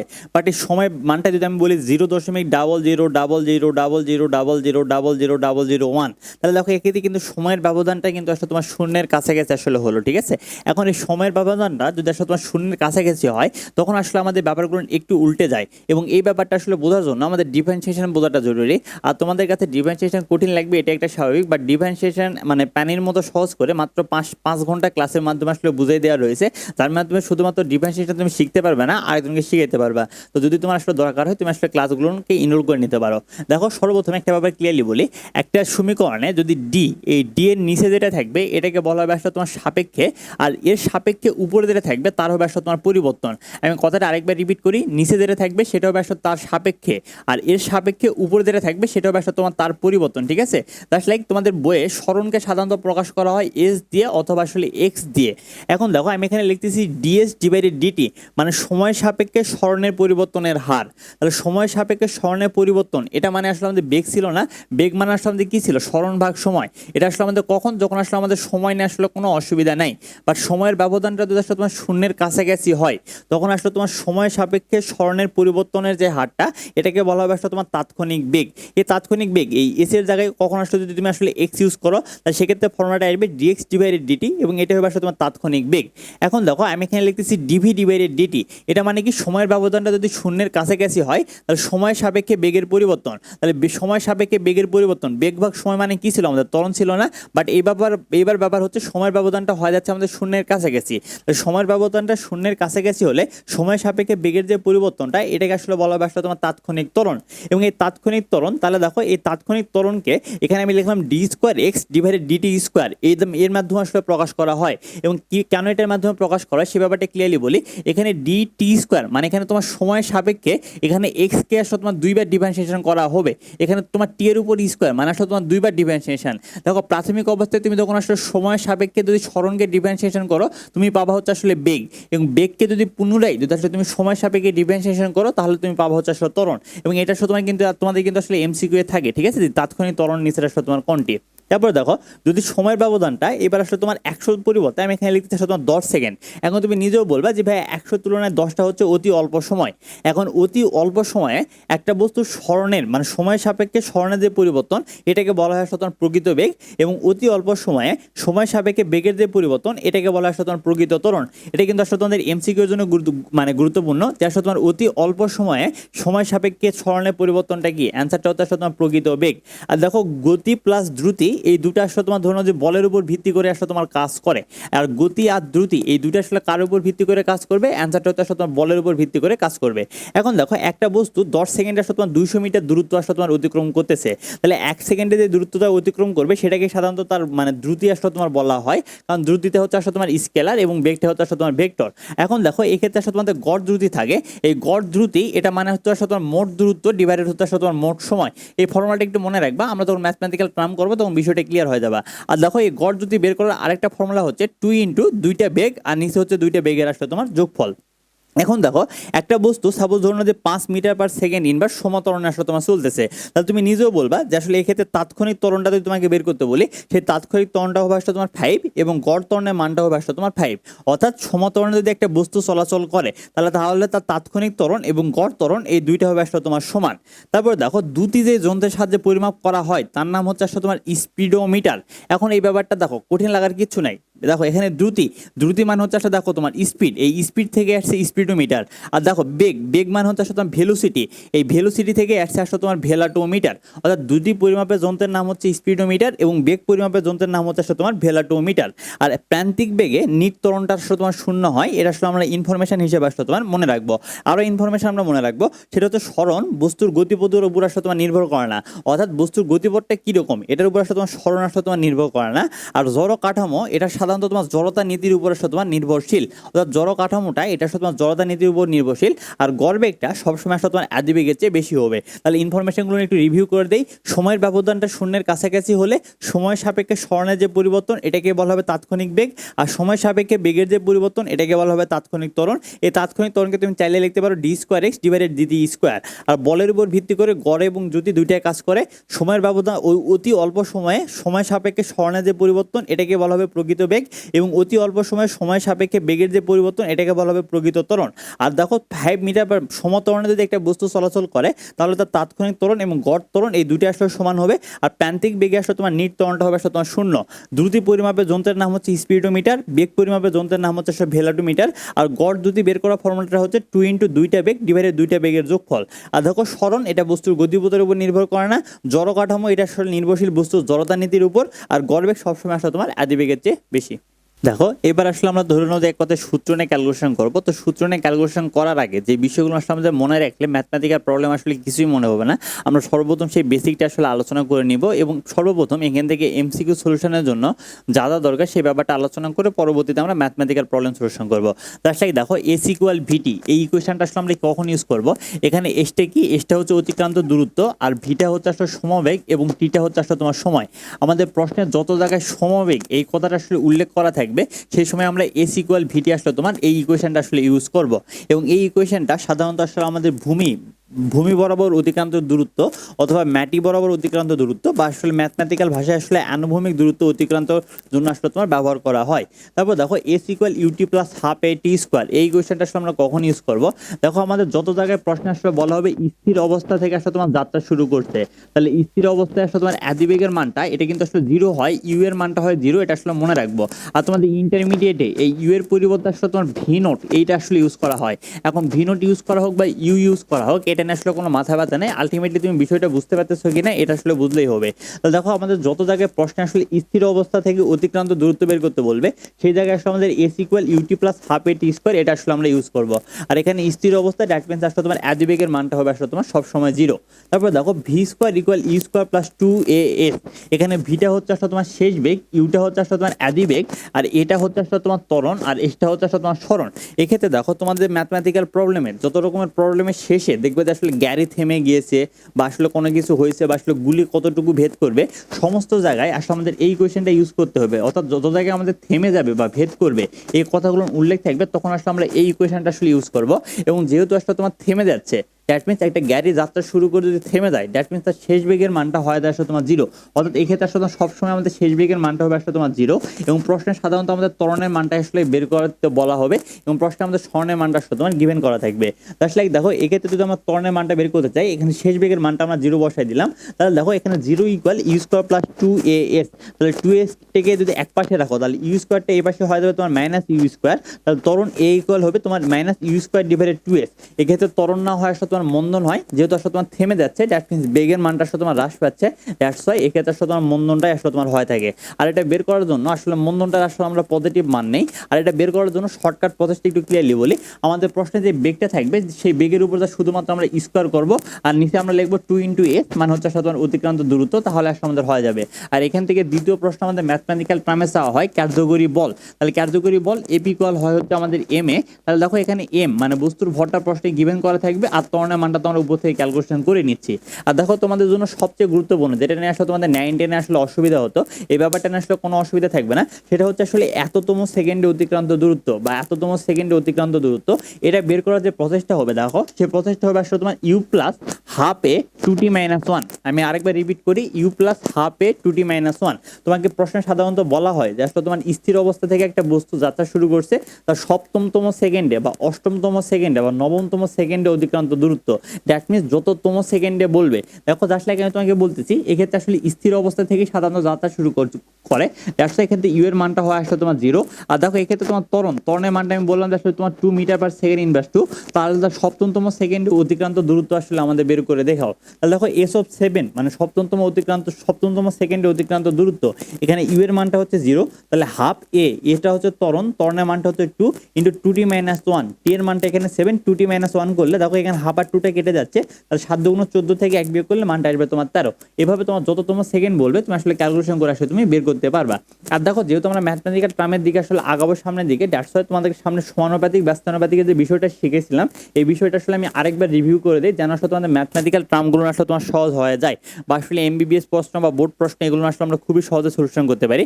আসলে দেখো একটা সমান চিহ্নের উভয় পাশে আমি কি বলছিলাম যে উপরে সম্পর্ক হবে সমানুপাতিক, আর উপরে নিচের সম্পর্ক হবে আসলে তোমার ব্যস্তানুপাতিক। দ্যাট মিনস এখানে এ এর সাথে সি এর সম্পর্ক হচ্ছে সমানুপাতিক, এ এর সাথে ডি এর সম্পর্ক হচ্ছে ব্যস্তানুপাতিক, আবার বি এর সাথে সি এর সম্পর্ক হচ্ছে সমানুপাতিক, বি এর সাথে ডি এর সম্পর্ক হচ্ছে আসলে তোমার ব্যস্তানুপাতিক। দ্যাটস লাইক একটা প্রশ্ন, সেটা হচ্ছে একটা বস্তু স্থির অবস্থা থেকে যাত্রা শুরু করছে, সে আসলে তোমার সমান্তরালে চলতেছে, তাহলে এখানে এস আর টি এর মধ্যে সম্পর্কটা আসলে কি রকম হবে। দেখো এখানে স্থির অবস্থা ইউ এর মানটা 0, তাহলে এস ইকুয়াল হাফ এ টি স্কোয়ার, আমরা সবকিছু বাদ দিলে এস এর সাথে টি এর সম্পর্ক যদি বের করতে চাই তাহলে S is proportional two T square, S is proportional two T square মানে কি অতিক্রান্ত দূরত্ব সময়ের বর্গের সমানুপাতিক, এবং এটাই আসলে তোমাদের এমবিবিএস এ আসা আসলে তোমার প্রশ্ন। এবং এই জিনিসটাকে এই স্কোয়ারটাকে যদি সমীকরণে এই পাশে পাঠায় দাও তাহলে T is proportional to root over S, তাহলে এই ক্ষেত্রে আসলে তোমার দেখো যে সময়ে যে দূরত্বটা অতিক্রম করে সেটা হচ্ছে আসলে তোমার দূরত্বের বর্গমূলের আসলে তোমার সমানুপাতিক। এটা আবার তোমার রাজশাহী ইউনিভার্সিটিতে আসা, খুলনা ইউনিভার্সিটিতে আসা 16-17 সেশনের প্রশ্ন। আবার দেখো তুমি যদি 3 নাম্বার ইকুয়েশন যে একটা বস্তু স্থির অবস্থা থেকে যাত্রা শুরু করছে, তাহলে এখানে ইউ এর মানটা 0, প্রশ্নটা হচ্ছে ভি আর এস এর মধ্যে সম্পর্কটা কিরকম হবে। তাহলে দেখো এখানে ভি স্কোয়ার আর এখানে তোমার এস এর সাথে সম্পর্কটা হচ্ছে কিন্তু আসলে তোমার সমানুপাতিক সম্পর্ক, যেহেতু আসলে তোমার ইউ এর মানটা হচ্ছে আসলে 0, মানে ইকুয়েশনটা হচ্ছে এইরকম যে ভি স্কোয়ার ইকুয়াল হচ্ছে আসলে তোমার 2as, তাহলে এই দুইটা জিনিসকে আমরা বাদ দিলে ভি আর এস এর মধ্যে সম্পর্কটা কি হবে, v square is proportional two আসলে এস। দ্যাট মিনস এটা এক্ষেত্রে আসলে তোমার কি হচ্ছে যে বেগটা, এই বেগটা হচ্ছে আসলে তোমার বেগের বর্গটা, এটা হচ্ছে আসলে তোমার অতিক্রান্ত দূরত্ব বা এস বা স্মরণের সমানুপাতিক। এটা হচ্ছে তোমার খুলনা ইউনিভার্সিটিতে আসা 12-13 সেশনের প্রশ্ন। বাট এই বিষয়টাকে যদি আসলে উল্টাই দাও, আসলে স্কোয়ারটাকে যদি এই পাশে পাঠাই দাও তাহলে রুট ওভার হয়ে যাবে। তাহলে স্থির অবস্থা থেকে একটা বস্তু যদি যাত্রা শুরু করে তাহলে সেক্ষেত্রে সেই বেগটা হচ্ছে তোমার আসলে দূরত্বের বর্গমূলের হচ্ছে আসলে তোমার সমানুপাতিক। এটা আবার আসলে তোমার রাজশাহী ইউনিভার্সিটি সি ইউনিটে আসা 21-22 সেশনে আসা তোমার প্রশ্ন। অর্থাৎ তোমাকে যার সাথে যার সম্পর্ক বের করতে বলবে তার শুধুমাত্র সমানুপাতিক ব্যস্তানুপাতিক নিয়মটা বের করবে, তাহলে আলটিমেটলি হয়ে যাবে। আর দেখো এস ইকুয়াল ভিটি এটা আমাদের সমবেগে আসলে তোমার ছিল। আমি যদি একটা বস্তুকে সাম্য অবস্থা বা আসলে তোমার স্থির অবস্থায় আসলে তোমার রাখতে চাই, সাম্য অবস্থা বা স্থির অবস্থায় রাখতে চাচ্ছি, দ্যাট মিনস আমি এখানে বেগ নিয়ে কোনো ক্যালকুলেশনই করতেছি না। দ্যাট মিনস এক্ষেত্রে আসলে তোমার বেগটা থাকতে হয়ে যাচ্ছে আসলে তোমার 0, তাহলে বেগের মানটা যদি আসলে তোমার 0 হয় তাহলে এই ক্ষেত্রে তোমার বেগের মানটা 0 ইনপুট করে দিলে স্মরণের মানটা হবে আসলে তোমার 0। তাহলে দেখো সাম্য অবস্থা বা স্থিরে রাখার সত্যটা হচ্ছে আমার বেগের মানটা 0 হতে হবে, তাহলে আমাদের স্মরণের মানটা 0 হয়ে যাবে। এটা তোমার আসলে জাহাঙ্গীরনগর ইউনিভার্সিটির এই ইউনিটে আসা 21-22 সেশনের প্রশ্ন। দেখো এবার আমরা আসলে কয়েকটা বেসিক আসলে নিয়ে আসলে আলোচনা করব, এগুলো নিয়ে আসলে তোমাদের 9-10 ঝামেলা হতো, বাট আশা করি আসলে আর ঝামেলা আসলে হবে না। সর্বপ্রথম আমরা বেসিক দেখে নিব, তারপর আমরা পরবর্তীতে আসলে তোমার ম্যাথমেটিক্যাল প্রবলেম আসলে তোমার সলিউশন করব। এতক্ষণ আমরা দেখতেছিলাম যে একটা বস্তু আসলে আমাদের অনুভূমিক বরাবর গেলে আসলে তোমার কি হয়। এবার আসলে দেখবো আমাদের উলম্ব বরাবর, উলম্ব মানে আসলে তোমার ভূমি থেকে উপরের দিকে যদি আসলে দেওয়া হয় তাহলে সেক্ষেত্রে আসলে তোমার কি হবে। দেখো যখন সর্বপ্রথম এক্ষেত্রে আসলে তোমাদের সূত্রের পরিবর্তনটা হবে, আমরা এস এর জায়গায় সব জায়গায় যত জায়গায় আমাদের গত সমীকরণে এস ছিল আমরা এস এর জায়গায় আসলে তোমার এইচ আসলে তোমার বসাই দিব। এবং এইচ এর ব্যাপারটা একটু ক্লিয়ারলি বলি, এটা নিয়ে সাধারণত সমস্যা হয়, বাট এই সমস্যাটা ক্লিয়ার করার জন্য তুমি এইচ থেকে ডিরেক্ট এই কথাটা মনে রাখবা যে এইচ মানে হচ্ছে আসলে তোমার কোথায় যাচ্ছে, এইচ মানে এই জিনিসটা মনে রাখবা যে আসলে কোথায় যাচ্ছে, এবং যেই দিকে আসলে তোমার যাবে মানে এইচটা যেই দিকে যাবে সেটা হবে আসলে তোমার পজিটিভ সাইন, এবং যেদিকে যাবে না মানে এইচটা যেদিকে যাবে সেটা হবে আসলে তোমার পজিটিভ সাইন, আর এর বাকি দিকটা হবে আসলে তোমার ধরে নাও আসলে তোমার নেগেটিভ সাইন। আর অভিকর্ষ ত্বরণ আমরা যত জায়গায় আসলে তোমার এই ইউজ করছি গত সমীকরণে সব জায়গায় আসলে আমরা এই অভিকর্ষ ত্বরণ আসলে তোমার জি নিয়ে আসলে ক্যালকুলেশন করব। আর অভিকর্ষ ত্বরণ জি এটা সাধারণত আসলে উপর থেকে নিচের দিকে আসলে ক্যালকুলেশন করে, দ্যাটস ওয়াই অভিকর্ষ ত্বরণ জি এটা সবসময় নিচের দিকে হবে আসলে তোমার পজিটিভ, আর উপরের দিকে হবে আসলে এটা সাইনটা হবে আসলে তোমার নেগেটিভ। দেখো প্রাথমিক অবস্থায় আমরা শিখছিলাম সমবেগের ক্ষেত্রে, আমরা সর্বপ্রথম কেস নাম্বার 1 নিয়ে আলোচনা করব যে একটা বস্তুকে তুমি উপর থেকে ছেড়ে দিচ্ছ, এটাকে আসলে বলা হয় আসলে তোমার ছাদ থেকে ছেড়ে দেওয়া বা আসলে কোনো কিছু থেকে ছেড়ে দেওয়া, এটা আসলে তোমাদের মানে ম্যাথমেটিক্যাল টার্মে আসলে বলা হয়, বা প্লেন থেকে ছেড়ে দেওয়া মানে উপর থেকে নিচের দিকে ছেড়ে দিলে আসলে কি হবে। তো দেখো প্রাথমিক অবস্থায় সমবেগের ক্ষেত্রে এইচ ইকুয়াল হবে আসলে আমাদের ভিটি, এস ইকুয়াল ভিটি ছিল, এবার হবে আমাদের এইচ ইকুয়াল ভিটি। এবার দেখো তোমার ধরে নাও যে আসলে আমাদের এস ইকুয়াল ছিল ut plus half A T square, but যেহেতু আমরা উলম্ব নিয়ে ক্যালকুলেশন করতেছি এস এর জায়গায় আমরা ইউজ করবো এইচ, দ্যাটস ওয়াই এখানে আসবে এইচ ইকুয়াল হচ্ছে ইউটি, আর এখানে হাফ এ এর জায়গায় আমরা ইউজ করবো জি, টি স্কোয়ার। এখন দেখো একটা বস্তুকে যখন তুমি উপর থেকে নিচের দিকে ছেড়ে দিচ্ছ, আমি তোমাদের একটু আগে কি বললাম যে আসলে কোথায় যাচ্ছে, তাহলে উপর থেকে নিচের দিকে আসতেছে, তাহলে আমাদের নিচের দিকে সাইনটা হবে আসলে তোমার পজিটিভ সাইন, আর নিচের থেকে উপরের দিকে সাইনটা হবে আসলে আমাদের নেগেটিভ সাইন। দেখো যেহেতু আসলে তোমার নিচের দিকে আসতেছে, দ্যাট মিনস এইচটা হচ্ছে নিচের দিকে হলে এইচটা তোমার পজিটিভ হবে। তাহলে এখানে এইচ এর আগে আমি একটা পজিটিভ সাইন দিয়ে নিলাম, আর পজিটিভ সাইন দেওয়া না দেওয়া এক্ষেত্রে আসলে তোমার ম্যাটার আসলে করে না, কারণ পজিটিভ আলটিমেটলি পজিটিভই থাকে। আর ইউটা হচ্ছে আদিবেগ, আদিবেগ মানে হচ্ছে আসলে তোমার ধরুন যে বস্তুটা আসলে কোথায় থেকে ছেড়ে দেওয়া হচ্ছে, দেখো বস্তুটা ছাদ থেকে নিচের দিকে আসলে তোমার ছেড়ে দেওয়া হচ্ছে, দ্যাটস ওয়াই এক্ষেত্রে তোমার ইউ এর সাইনটা হবে আসলে তোমার পজিটিভ। অভিকর্ষ ত্বরণ জি, এটা আসলে তোমার কোন দিকে কাজ করে, উপর থেকে নিচের দিকে কাজ করে, তাহলে জি এর সাইনটা হবে পজিটিভ, দ্যাটস ওয়াই এই সমীকরণের আগে আসলে আমি বসায় দিচ্ছি তোমার হাফ জি টি স্কোয়ার। আর দেখো এটা আসলে তোমাদের ম্যাথমেটিক্যাল টার্মে আসলে বলা হয় এরকম যে ছাদ থেকে একটা বস্তুকে আসলে তোমার ছেড়ে দেওয়া হয়েছে। এখন ছাদ থেকে যদি বস্তুকে ছেড়ে দেওয়া হয়, আমি এখানে লিখলাম হচ্ছে তোমার ছেড়ে দেওয়া, দেখো ছাদ থেকে বস্তুকে ছেড়ে দেওয়া হলে প্রাথমিক অবস্থায় কোনো বেগ থাকে না, দ্যাটস ওয়াই এক্ষেত্রে আসলে তোমার সবসময় আদিবেগের মানটা হবে আসলে তোমার জিরো, অর্থাৎ এক্ষেত্রে আসলে আদিবেগের মানটা হবে আসলে তোমার জিরো। এবং তোমাদের ম্যাথমেটিক্যাল টার্মে সবসময় এখান থেকে যে কমন প্রশ্নটা চাওয়া হয় যে ছাদ থেকে ছেড়ে দেওয়া হয়েছে, তাহলে উপর থেকে নিচে পড়তে আসলে তোমার কত সময় লাগবে, দ্যাট মিনস সেক্ষেত্রে আসলে তোমার টি এর মানটা বের করতে বলে। তাহলে টি স্কোয়ার তুমি আসলে সাধারণভাবে ক্যালকুলেশন করবা, সবকিছু বসাই দিয়ে ক্যালকুলেশন করবা, বাট অ্যাডমিশনে তো তোমাকে আসলে আগায় থাকতে হবে, ঠিক আছে? তুমি আসলে ক্যালকুলেশনগুলো আসলে দ্রুত করার জন্য দেখো এখান থেকে মনে রাখবা যেখানে টুটা যখন সমীকরণের এই পাশে আসবে তখন হয়ে যাবে তোমার টু এইচ, জিটা সমীকরণ এখানে আসে হয়ে যাবে তোমার ভাগ, তাহলে টি স্কোয়ার ইকুয়াল হচ্ছে আসলে টু এইচ ভাগ জি, তাহলে স্কোয়ারটা সমীকরণের এই পাশে এসে হয়ে যাবে তোমার root over twice H by হচ্ছে আসলে তোমার জি। এক্ষেত্রে প্রশ্নে এইচ এর মানটা গিভেন করা থাকবে, জি এর মানটা আসলে তোমার গিভেন করা থাকবে।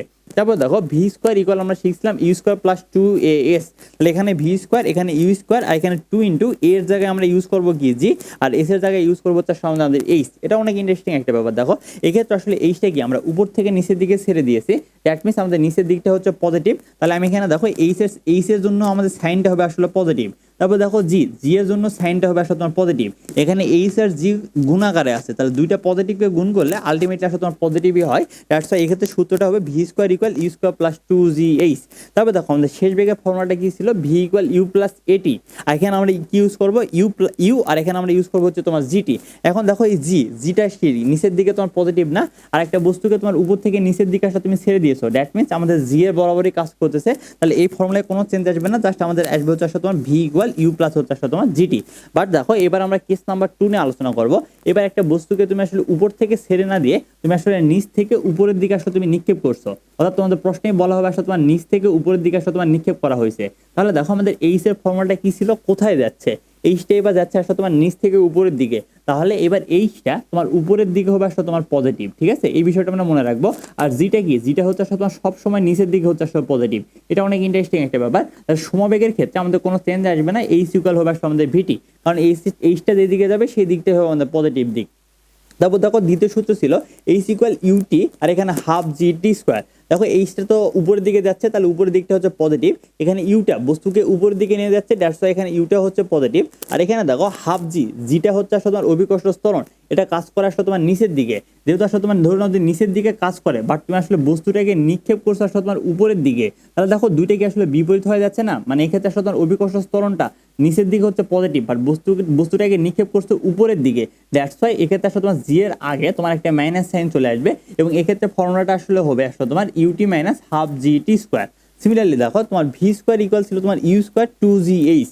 দেখো আমাদের বস্তুটা এইচ এর ফর্মুলা, এক্ষেত্রে আসলে এটা আরো ইন্টারেস্টিং একটা ব্যাপার। দেখো এইচ এর দিকটা যেই দিকে যাবে সেই দিকটা হবে পজিটিভ, তাহলে এক্ষেত্রে আসলে উপরের দিকটা হচ্ছে আমাদের পজিটিভ, আর যেটা কাজ করে আসলে তোমার নিচের দিকে, বাট আসলে যাচ্ছে কোন দিকে, উপরের দিকে, দ্যাটস ওয়াই এক্ষেত্রে আসলে তোমার জি এর সাইনটা হবে আসলে তোমার নেগেটিভ, আর পজিটিভ আর নেগেটিভ গুণ করলে আলটিমেটলি মানটা হয় নেগেটিভ, দ্যাটস ওয়াই এক্ষেত্রে আসলে মানটা আসবে তোমার এখানে তোমার নেগেটিভ, অর্থাৎ এই ফর্মুলাটা দাঁড়াবে হচ্ছে তোমার v square equal you square minus two g h. তারপর দেখো v equal u minus gt, এখানে জিটা কি অভিকর্ষ ত্বরণ, টিটা হচ্ছে সময়। দেখো এক্ষেত্রে তোমার কাজ করতেছে কোন দিকে, উপরের দিকে, বাট আমাদের জিটা কাজ করে কোন দিকে, নিচের দিকে, তার ঠিক বিপরীত দিকে হচ্ছে, দ্যাটস ওয়াই জি এর সাইনটা হবে আসলে তোমার মাইনাস।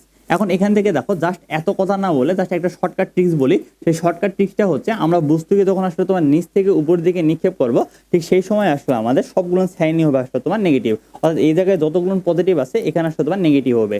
আর দেখো তৃতীয় আরেকটা কেস আছে, যে কেসটা থেকে সাধারণত ম্যাথমেটিক্যাল প্রবলেম থাকে, এগুলো আসলে তোমাদের গতিবিদ্যার আলোচনা, বাট আমি এটাকে এখানে আলোচনা করে দিচ্ছি।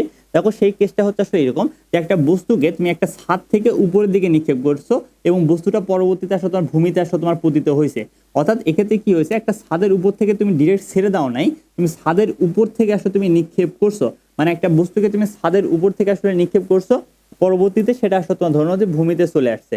এখন এখান থেকে দেখো যে ফর্মুলাটা আসলে দাঁড়াবে, তাহলে এইচ এর মানটা আসলে কি, এইচটা যেই দিকে যাবে সেটা হবে আসলে তোমার পজিটিভ। তাহলে এখানে এইচটা আসলে কোন দিকে যাচ্ছে, উপর থেকে নিচের দিকে, তাহলে নিচের দিকটা হবে আসলে তোমার পজিটিভ।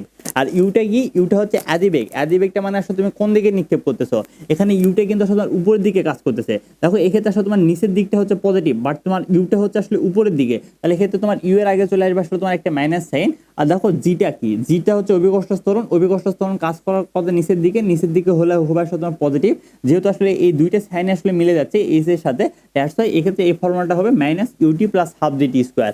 আর দেখো ভি, ভি ইকুয়াল ইউ, আর এখানে জিটি, এখানে ইউটা কি ছিল, এখান থেকে তুমি যে বেগে নিক্ষেপ করছো যেহেতু উল্টো দিকে, দ্যাটস ওয়াই এক্ষেত্রে হবে আসলে তোমার মাইনাস, এবং এই সমীকরণের জি এর আগে হবে আসলে তোমার প্লাস।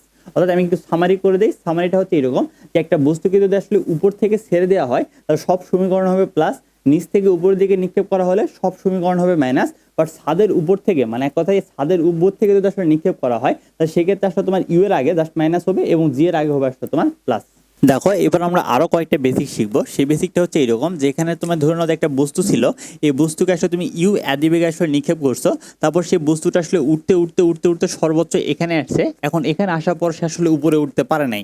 এখন ব্যাপারটা হচ্ছে কেন উপরে উঠতে পারে নাই, দেখো আমি যদি এই কলমটাকে এভাবে করলাম, দেখো কিন্তু সর্বোচ্চ এতটুকু পর্যন্ত আসছে, এরপর কিন্তু তার উপরে আর উঠতে পারেনি। কেন উঠতে পারেনি, কারণ এখানে এসে তার বেগটা শেষ হয়ে গিয়েছে, এবং এটা কি, এটা কিন্তু আসলে সর্বোচ্চ উচ্চতা না, সর্বোচ্চ উচ্চতায় আসার পরে তার শেষ বেগটা হয়ে গেছে তোমার জিরো, যার কারণে সে আসলে তার আর উপরে আসলে তোমার উঠতে পারেনি। তাহলে এটা আসলে ব্যাপার, দেখো একটা বস্তুকে যখন তুমি ইউ অ্যাদিবেগে নিক্ষেপ করতেছো, সে আসলে তোমার সর্বোচ্চ এতটুকু আসতে পারতেছে, এবং এরপরে আসলে সে আর উঠতে পারতেছে না। কেন উঠতে পারতেছে না, যদি তার বেগ থাকতো তাহলে সে তো আরো উপরে উঠতো, তার বেগ নেই বিদেশে আসলে তোমার উঠতে পারতেছে না। দ্যাট মিনস এক্ষেত্রে আসলে তোমার সর্বোচ্চ উচ্চতায় বেগের মানটা হয় আসলে তোমার জিরো। তাহলে বেগের মানটা আসলে আমরা দেখলাম যে আসলে তিনটা জায়গায় জিরো হয়। একটা হচ্ছে যদি আসলে প্রশ্ন বলে যদি তোমার থেমে গেলে বা সর্বোচ্চ উচ্চতায় আমাদের বেগের মানটা জিরো হয়, অথবা স্থির অবস্থা বা মুক্তভাবে পড়ন্ত, এই কথাগুলো বললে আমাদের আদি বেগের মানটা হয় আসলে তোমার জিরো। আর এক্ষেত্রে আসলে তোমার শেষ বেগের মানটা হয় জিরো যদি থেমে গেলে বা সর্বোচ্চ উচ্চতায় এই কথা বলে থাকে। তাহলে আমরা এখন এই সর্বোচ্চ উচ্চতা যেটা, এই সর্বোচ্চ উচ্চতা প্রকাশ করলাম ক্যাপিটাল এইচ দিয়ে, এই সর্বোচ্চ উচ্চতায় আমরা বের করার চেষ্টা করবো। তাহলে দেখো v square equal you square minus 2gh, সর্বোচ্চ উচ্চতায় আমাদের শেষ বেগের মানটা হয় যায় জিরো, এটা কিন্তু এমসিকিউ এ থাকে। তাহলে দেখো এখানে zero equal you square minus 2g, এখানে এইচটাকে আমি ক্যাপিটাল এইচ দ্বারা প্রকাশ করলাম যেহেতু সর্বোচ্চ উচ্চতা বের করতেছি। তাহলে এখান থেকে দেখো তুমি যদি আসলে ইউ স্কোয়ারটাকে এই 2gh কে সমীকরণে এই পাশে পার করে দাও, তাহলে মাইনাসটা হয়ে যাবে তোমার প্লাস, তাহলে 2gh ইকুয়াল হবে আসলে তোমার ইউ স্কোয়ার, তাহলে এখানে ক্যাপিটাল এইচ ইকুয়াল হবে আসলে তোমার ইউ স্কোয়ার ডিভাইডেড 2g। এবং দেখো এটা আসলে আমরা মনে রাখবো সর্বাধিক উচ্চতা বের করার ফর্মুলা। তাহলে সর্বাধিক উচ্চতা বের করার ফর্মুলাটা আসলে কি, তুমি যে বেগে নিক্ষেপ করতে সেই বেগ তার উপর স্কোয়ার ডিভাইডেড 2 ইন্টু জি। এখন দেখো আমরা দেখতে যাব যে এই তোমার ধরে নাও যে ভূমি থেকে সর্বোচ্চ উচ্চতায় পৌঁছাতে আমাদের কত সময় লাগছে। দেখো সর্বোচ্চ উচ্চতায় ভি ইকুয়াল, এক্ষেত্রে আমরা যেহেতু নিচ থেকে উপরের দিকে নিক্ষেপ করতেছি, তাহলে ভি ইকুয়াল হবে আমাদের ইউ মাইনাস জিটি, যেহেতু সর্বোচ্চ উচ্চতায় আমাদের শেষ বেগের মানটা হচ্ছে আসলে তোমার জিরো। তাহলে তুমি এখান থেকে দেখো তুমি আসলে তাইলে কিন্তু লিখতে পারো এই জিটিটা কিন্তু সমীকরণের এই পাশে চলে আসবে, তাহলে টি ইকুয়াল হবে আসলে তোমার দেখো ইউ বাই জি, এখানে ইউটা কি যে আদিবেগে নিক্ষেপ করা হচ্ছে, আর জিটা কি, জিটা হচ্ছে আসলে তোমার মানে অভিকর্ষ ত্বরণ। এটাই আসলে আমাদের ম্যাথমেটিক্যাল টার্মে আসলে এইভাবে বলা থাকবে যে সর্বাধিক উচ্চতায় পৌঁছানোর সময়, অর্থাৎ সর্বাধিক উচ্চতায় পৌঁছানোর সময় কত। তারপরে দেখো আরেকবার বলা থাকবে যে কতক্ষণ ধরে আসলে তোমার উঠতে থাকবে, মানে কতক্ষণ ধরে সে আসলে তোমার উপরের দিকে উঠতে থাকবে। তারপরে হচ্ছে কতক্ষণ পর সে আসলে তোমার ভূমি বরাবর চলতে থাকবে। ভূমি বরাবর মানে সর্বোচ্চ উচ্চতা থেকে সে আসলে আবার ভূমিতে আসলে তোমার ব্যাক চলে আসবে, দ্যাট মিনস কতক্ষণ পর সে আসলে তোমার ভূমি বরাবর চলতে থাকবে, এই কথাটা আসলে তোমার মানে বলা থাকবে। এখন দেখো দ্যাট মিনস আমাদের ওঠার ক্ষেত্রে সময়টা হচ্ছে ইউ বাই জি, আর নামার ক্ষেত্রে সময়টা হচ্ছে আসলে তোমার ইউ বাই জি। এই যে ওঠা এবং নামা, তাহলে তোমার এই U by G plus U by G, এটাকে আসলে তোমাদের বইয়ের ভাষায় বলা হয় আসলে তোমার বিচরণকাল। তাহলে বিচরণকালটা কি, উঠতে যে সময় লাগতেছে প্লাস হচ্ছে আসলে তোমার নামতে যে সময় লাগতেছে। তাহলে U by G plus U by G যদি করো, তাহলে এখানে লসাগুটা হবে জি, তাহলে এখানে তোমার থাকবে দেখো 2u ডিভাইডেড হচ্ছে জি। এটাকে আসলে তোমাদের বইয়ের ভাষায় বলা হবে আসলে তোমার বিচরণকালটা আসলে বের করো, তাহলে বিচরণকালটা হবে 2 ইন্টু আমাদের আসলে বেগ ডিভাইডেড হচ্ছে আসলে তোমার অভিকর্ষ ত্বরণ। অথবা আমাদের প্রশ্নে বলা থাকবে কতক্ষণ ধরে শূন্যে ভাসবে। শূন্যে ভাসবে কেন, কারণ দেখো সে আসলে উঠতেছে নামতেছে, সে কিন্তু আসলে মানে নামার আগ পর্যন্ত কিন্তু আসলে শূন্য বা আসলে বাতাসে থাকতেছে। দ্যাটস ওয়াই এটাকে আসলে প্রশ্নে কখনো বলা হয় যে কতক্ষণ শূন্যে ভাসবে, বা কতক্ষণ পর আসলে তোমার ভূমিতে ফেরত আসবে, বা বলা হবে আসলে কতক্ষণ আসলে তোমার বাতাসে থাকবে, অথবা আসলে ভূমিতে ফেরত আসতে কত সময় আসলে তোমার নিবে। এই কথাগুলো আসলে তোমার বলা থাকবে।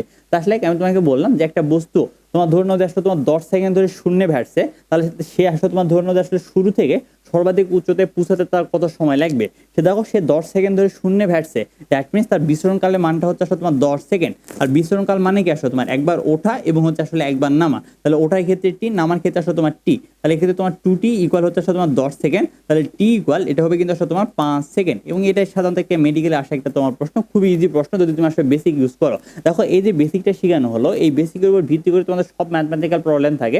এই বেসিকগুলো আমরা যখন ম্যাথমেটিক্যাল প্রবলেম সলিউশন করবো তখন আমরা আসলে বিষয়গুলো দেখতে পাবো। তারপর দেখো এখান থেকে একটা ব্যাপার ক্লিয়ারলি বলি, এখানে ইউ বা অ্যাদিবেগ যেটা আসলে ছিল, এই অ্যাদিবেগের কাজটা কি ছিল, এই বস্তুটাকে আসলে তোমার নিচ থেকে উপরের দিকে নিয়ে যাওয়া।